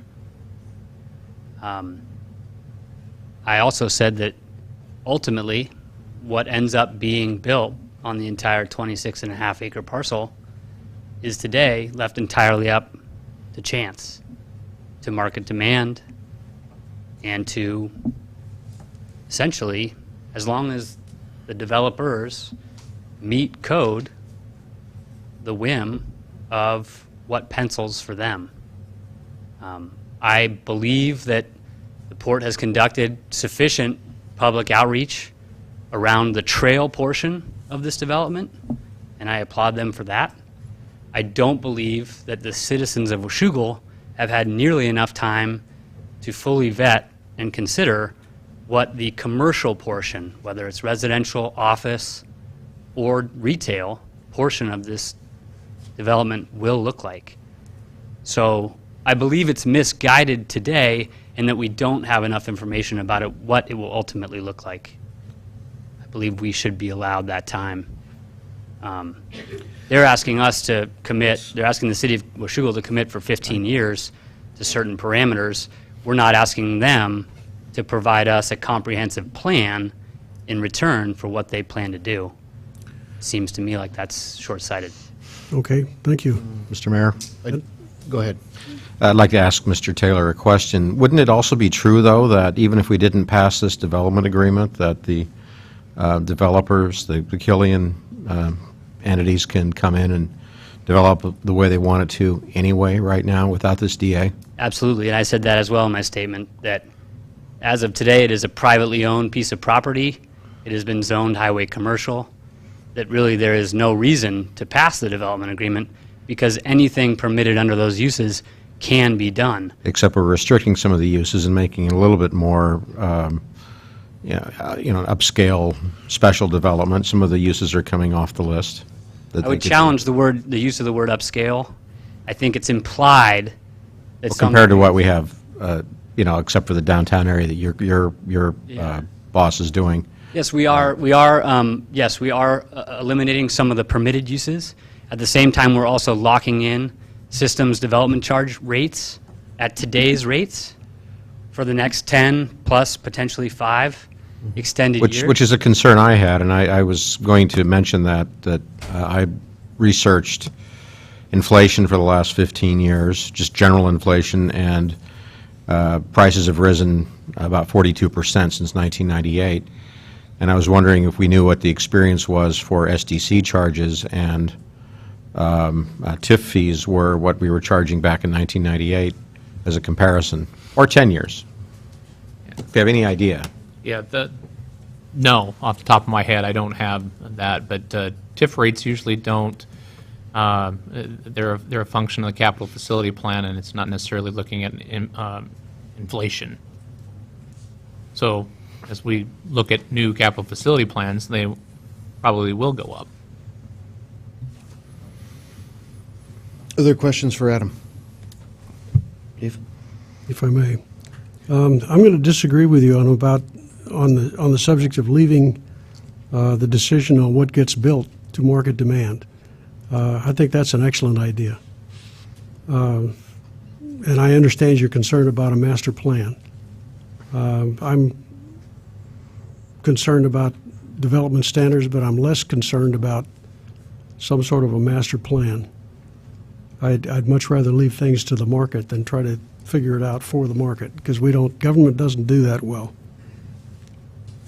So on that one, I'll disagree with you. Okay. What if market demand allowed for... Adam, any other questions for Adam? Yep. Mary Jo? Is he going to address his question or statement? No? Go ahead, You want it? Connie. That's okay. Okay, here goes. Well, I'm very new to this. This is the first time I've ever had to sit and make this decision, one way or another. I moved into Washougal in 2000 and, what year was it? Connie Jo, do you have a question for I Adam? do. Okay. I'm building up to it. Okay. I moved in... The way I like to operate too, Connie. 2005, we moved here. And the very first building that Lone Wolf was developing was already built, and it was vacant. It was actually not quite even finished, I think. It sat there for a very long time, and is still it's got a lot of vacancies. So what I want to ask you is, when Lone Wolf built that building, do you compare yourselves at all to how Killian is approaching this? You built buildings. You didn't necessarily know what those uses were for. You had some guidelines, just like we're doing these guidelines. And I'm just questioning for my education, what is the tradition for a developer? Promise to do good things for a community? Or have a really good, solid disclosure of the purpose of those buildings? I see Lone Wolf just a few years ago pretty much in the same boat that I see Killian in, building buildings with the desire that the free market would fill them. So can you help educate me on your differences between how you see yourselves and Killian and this approach? Since you bring up the history of the Main Street project here of Washougal Town Square and where the city was at then, we did not seek a development agreement. I was not around at that time. But we did not seek a development agreement with the city.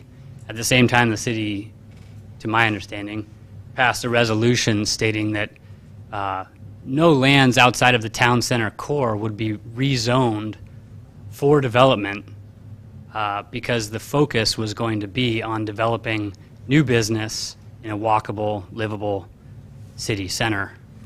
Around the time that the port was first apprised of this property potentially becoming available for them, that resolution was effectively gutted. Now, you might say that comparison to Killian Pacific, Lone Wolf is naive in their approach, and that we should have had a development agreement to back up how we approached our focus on downtown. Instead, it was a resolution. In this case, the doors were opened.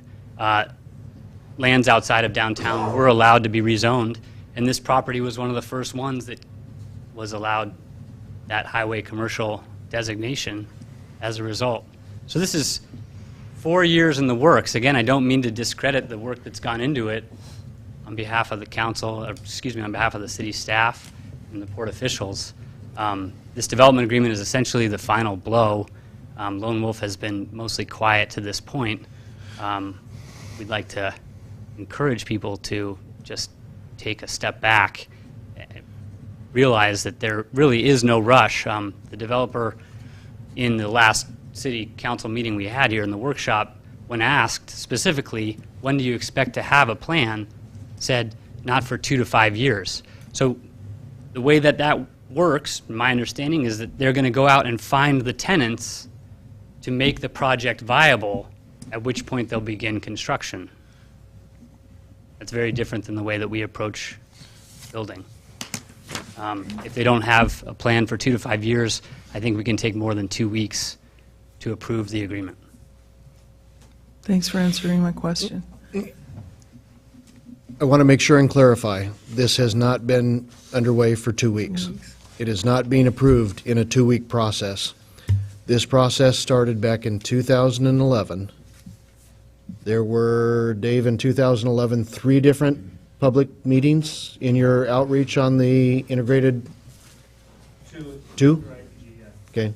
Plus additional ones, plus the additional development agreements. This really is not only from the city standpoint, but from the port standpoint, this is not even the first year, 2013, that we've talked about this. This has been an ongoing, very public, very publicized process all the way through. I want to make infinitely clear, this has not and is not being rushed. I hear that a lot today, and I think that there are many folks in the room from a couple of different sides that take issue with that greatly. It is not a rushed project. It is not a rushed development agreement. Hang on. It has been through multiple different pieces where the public have been invited. And in fact, I left one of the meetings early because it was going so long, because there were so many public there that were commenting and talking, and I knew I wasn't going to get my questions in. So I have a hard time saying that this has been rushed or allowing that impression to be out there. Okay, and I think we can agree to disagree. And again, no disrespect to Dave Ripp and the efforts of the entire port. I think they've done a tremendous job at presenting the public with options for the trail component. The rest of the map, Mayor Gard, with all due respect, shows big geometric shapes with terms like mixed-use commercial development. In my mind, for 26.5 acres at the gateway to our community, geometric shapes and maybe an 8 to 12-foot trail is not sufficient. Yeah, and it certainly in those meetings, I think there was, my recollection, there was very little time spent on the trails. For the most part, it was more discussion about, we don't want big boxes, we don't want something that looks like this, that got down to that commercial side. Okay, So but I don't want to go back and forth, because I agree, we're going to agree to disagree on it. So I'm just going to ask if there are any other questions for Adam. I have. Oh, for Adam. So, any other questions for Adam? Brent does. Or I should say Lone Wolf. Well, how would you, okay, my question is, if we delayed this, didn't act on this tonight, next council meeting's 3 weeks away. If we waited, right, Dave? Because we have a third Monday. The next council meeting is October 14th, which is 3 weeks. So we have we would miss, so that would be a 3-week delay. We could delay it longer. How long would you envision this delay? I never expected that the questions this evening would be directed at me. So Well, I it's mean, an interesting okay, then event. I'll ask the next part of my question. I would ask you, how long do you think you need to feel confident that this is the right thing for your community?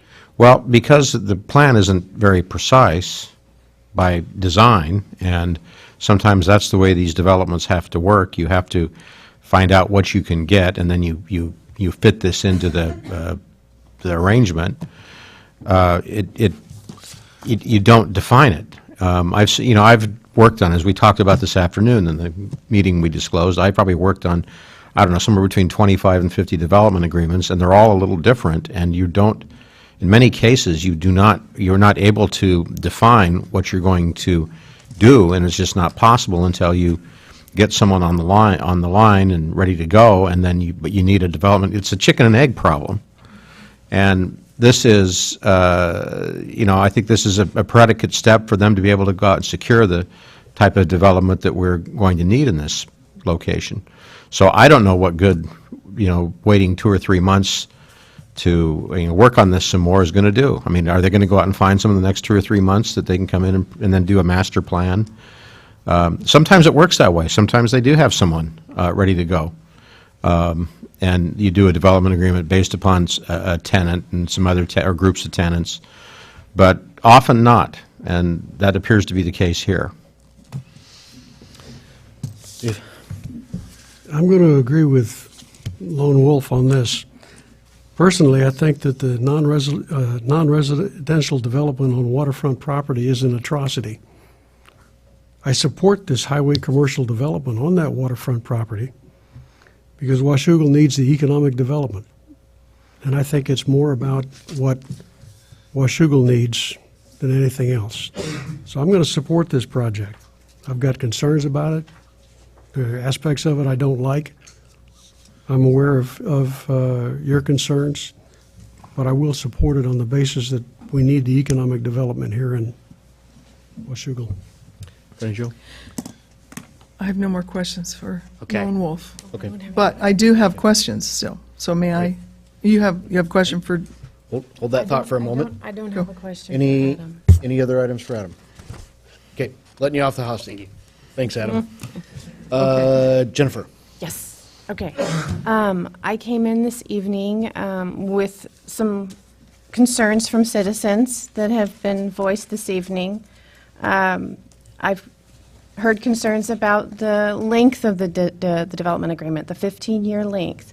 That seems to have been addressed by Councilman Boger, and the amended development agreement was brought forward this evening. The uses, eliminating some of the allowed uses, that's already been addressed as well. I went through the development agreement and underlined a lot of things that I thought were positive about it.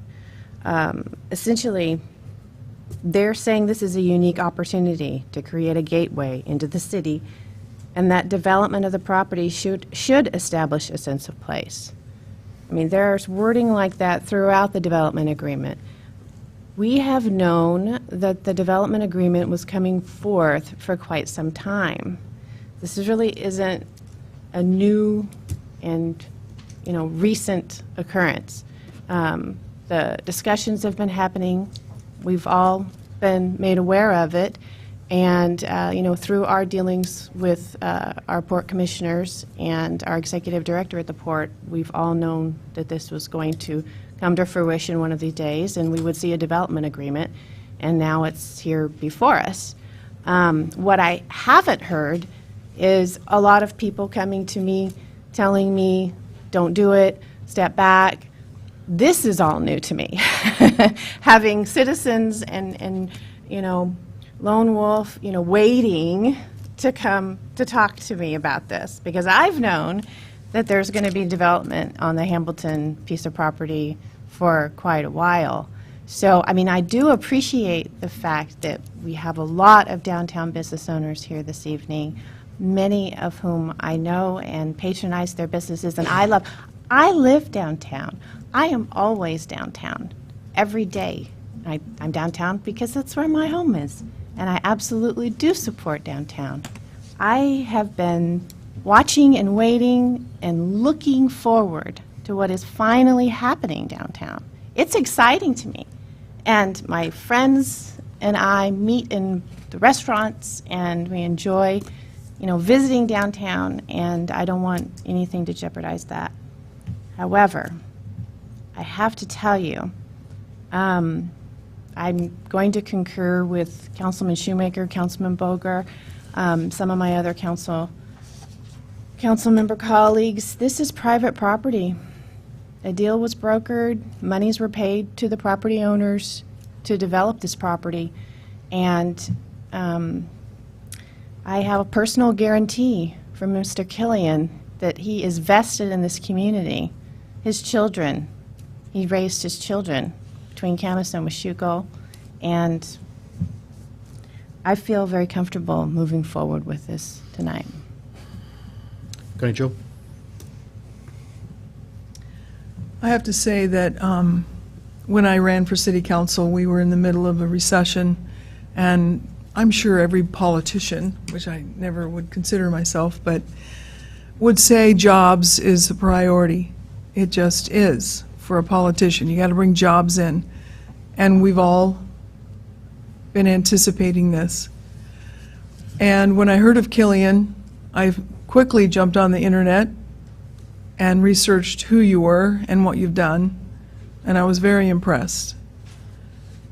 I'm even more impressed to learn that Mom and Dad came from Camas and Washougal, and that you would truly believe that this is the jewel, and it is your legacy as well as all of us that live within this city. Not just a big businessman from, I assumed, downtown Vancouver, the big city, or possibly Portland, some sort of import from California or Texas, which all of us up here are. No, council members.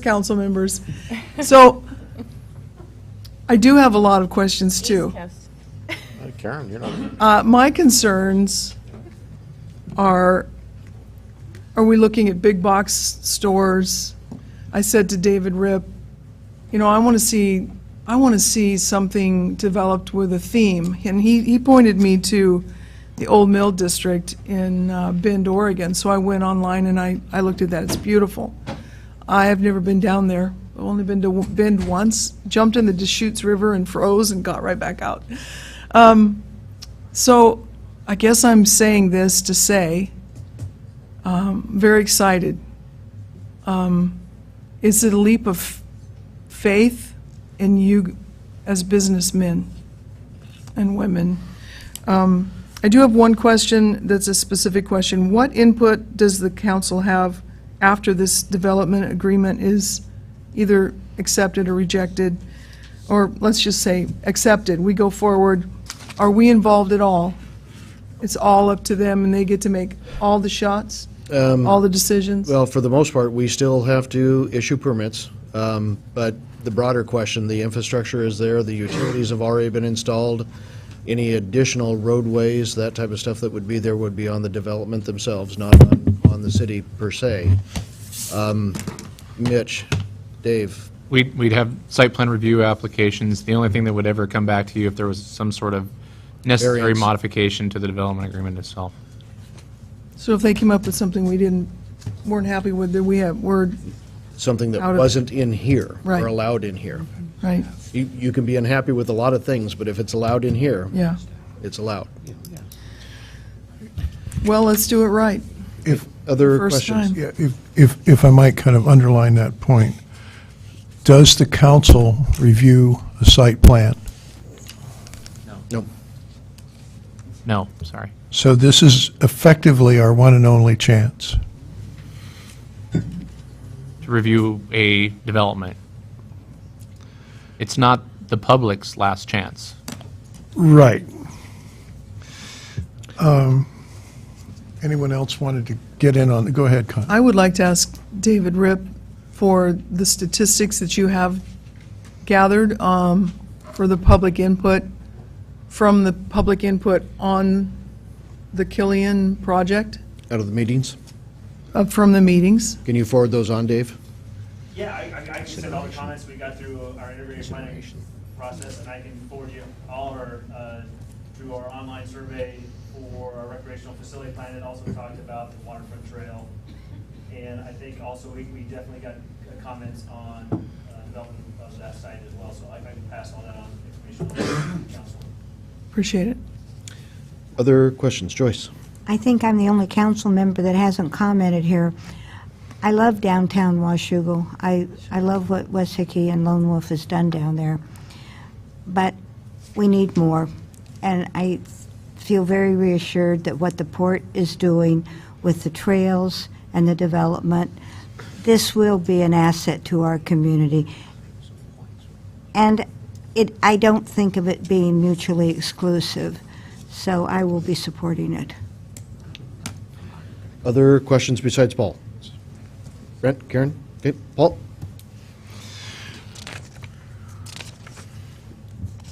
Old Mill is interesting but quite different. The closest that I can come to this project is in Richland and Kennewick. Richland has developed their waterfront mostly into parks, although there is an Anthony seafood restaurant and 2, maybe 3 hotels in their waterfront. One of the things that I found fascinating about Richland was that they required a 20-foot reinforced walkway between the hotels and the river for the purpose of siting a ladder truck should there be a fire. Now, what are the height limits under the present DA? For the zoning is 75 feet, except within that 200-foot shoreline area, it's 35 feet. Okay. So 35 feet, Chief, am I right? We would not need a ladder truck to get to 35 feet? At the roof, we would need a ladder truck. Because the issue for Richland was that they needed 20 feet to put the outriggers out for the ladder truck. And those are 8-story buildings, if I remember right, in Richland. And one of them, 2 of them actually, are effectively right on the waterfront. So have you had a chance to look at this to be sure that under present rules you think that under anything likely to be built that you'd have adequate firefighting access? There's different methods to achieve that. One would be to make sure the buildings are sprinklered. The fire code only states that you need one side of the building to provide aerial access to it. There's other avenues you could put in what's called grasscrete, where you can drive on. It kind of looks like pavers and grass, but we can drive on it so we can achieve access out of it. So I hadn't really thought about it, but until now. But I am a little concerned about the width if we had to move a firefighting equipment or emergency vehicles down there. Currently, we don't have a site to review. It's a site plan issue, isn't it? Yes, it's a site plan issue, and it's the same as any other development within the city. There's also, as Don pointed out, we still have the threat to public health and safety. So if there was something that we came across that was problematic, we'd still have the ability to modify that. And then I've got a question for Dave and Lance. What would be the cost of postponing this for a month or 6 weeks?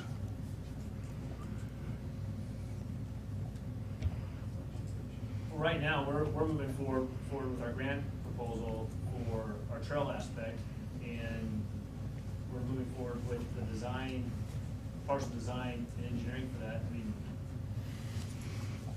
I'm just speaking on my behalf, but, to have support and continue to move forward with that. I mean, I don't want to delay that. And the cutoff is May of 2014 for our application, and if we're not going to move forward with the development agreement, we'll hold off on the grant application. And also looking at what kind of support are we getting for that grant application as well. That's a concern of mine. When we're going to the state and RCO, do we have full buy-in to what we're doing?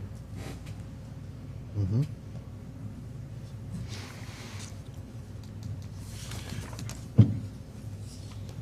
I'm tempted to be cautious here. I keep reminding myself that we on council here are trustees for not only the present, but the future of our city. And not only for our lifetimes, but several more after that. And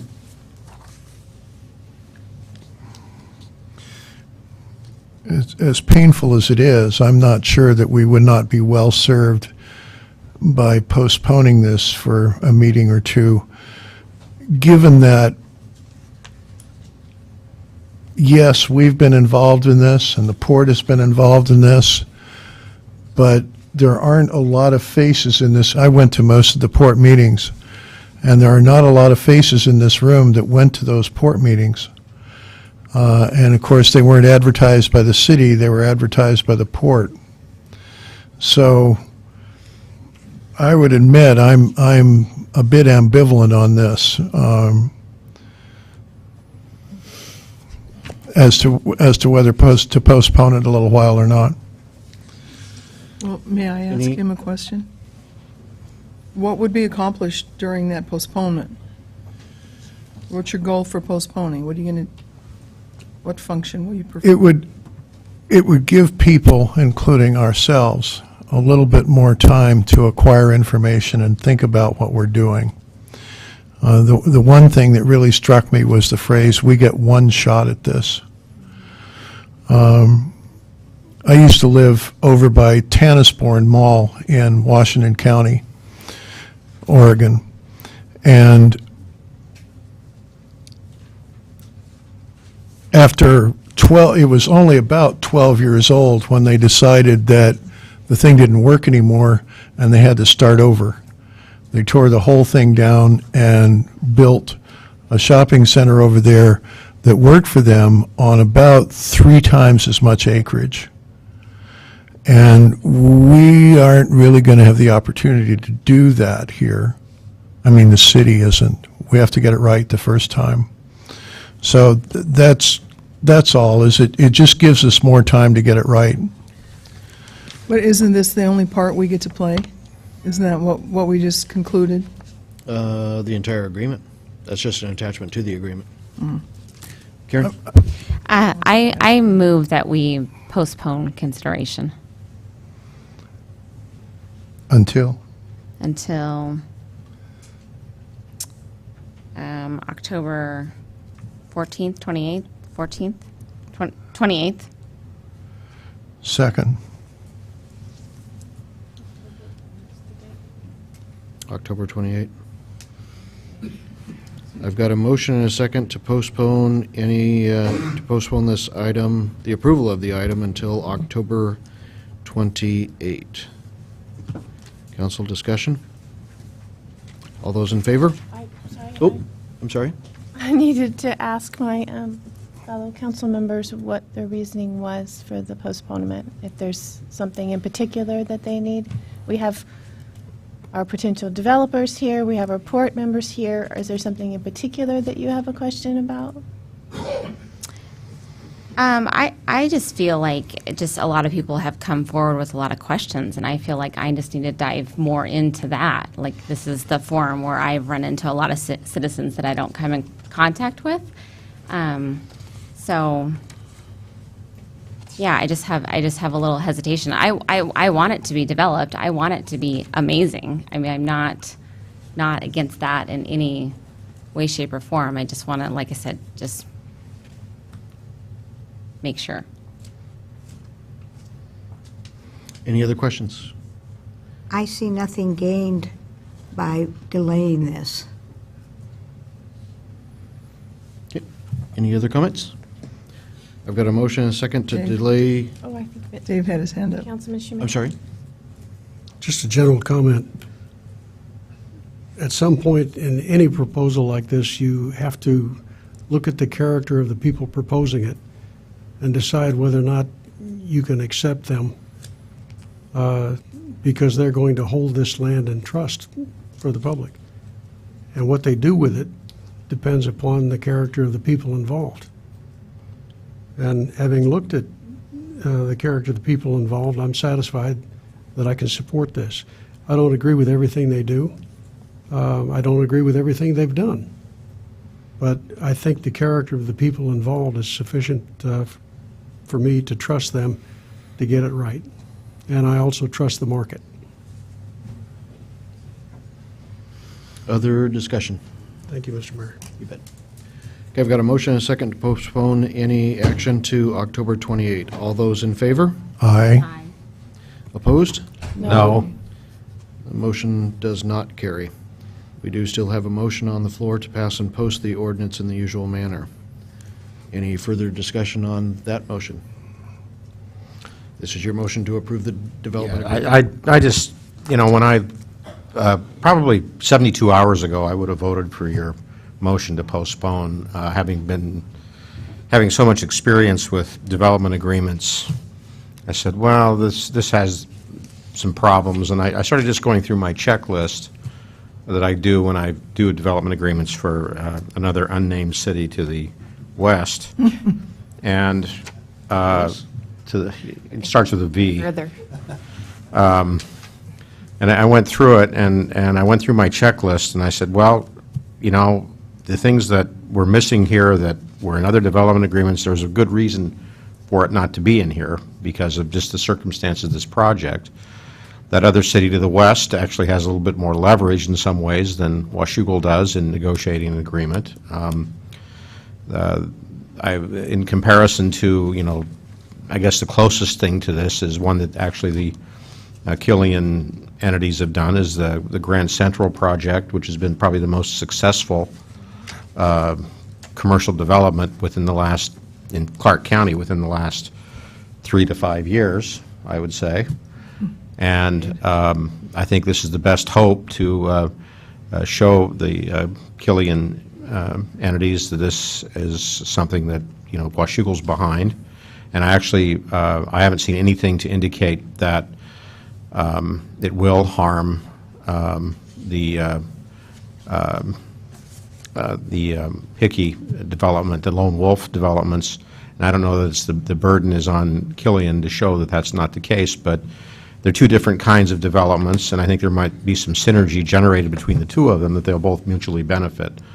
So while it's not, absolutely crystal clear that this is going to be a certain winner, I think it's the best chance for it in my experience in doing a lot of these things, and that's why I'm for it. Well, I just wanted to second most of what Councilmember Boger said, is that I do believe that this property needs to be developed, and that we have two of the best partners that I can imagine here in the form of Killian Development and the port. So I will support the development agreement. Any last comments? Okay, I've got a motion and a second to pass and post the ordinance in the usual manner. All those in favor? Aye. No. Opposed? No. Motion carries. If I could indulge the audience for just a moment, especially yourself, Charlie. Can I have one more minute? Okay. Andrew, could you come forward? We have a couple of honored guests who are here late in the day. As some of you may know, the City of Camas has a number of sister city programs throughout the European nations. And this week or for the last week and then some, we have had some visitors in town, visiting mayors from Poland, Germany, and the Czech Republic, some of their deputy mayors, and also some of their other teachers and folks from their community. And Annie and I have been honored to be the host for Andre and Andrew for the last few days. They just had their farewell dinner tonight. They fly home tomorrow and the next day. Andre, if you would, could you introduce yourself and Andrew?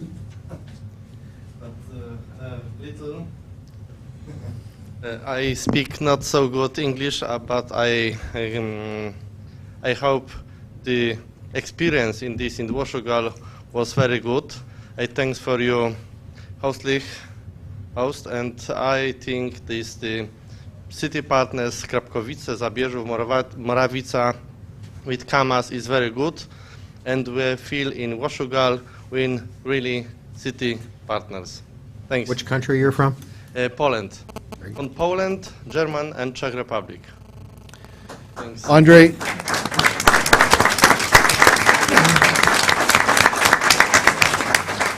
Andre is from a community of 2,500 people. He has a city council. He's the mayor. His city council, 21 people. Ooh. 21 people. That's a lot of people. Lots Thank of you. variety. Thank you for being here. Mr. Mayor, as a point of personal privilege, I would like to move a resolution of welcome and thanks for the participation of these gentlemen from their countries, because these kinds of exchanges do make it a little easier for each of us to do our job a little better. So I move a resolution of thanks and welcome. Second. I've got a motion and a second to prepare a resolution of welcome and thanks. Council discussion? All those in favor? Aye. Opposed? Motion carries. Thank you. With that, I think we will take a quick 3 or 4 minute break if folks need to go to the restroom. We do still have some additional items on the agenda for this evening. Let's go ahead and be back here at 9:25, please. God bless you, Mr. Mayor. And just a reminder, the restrooms are over next to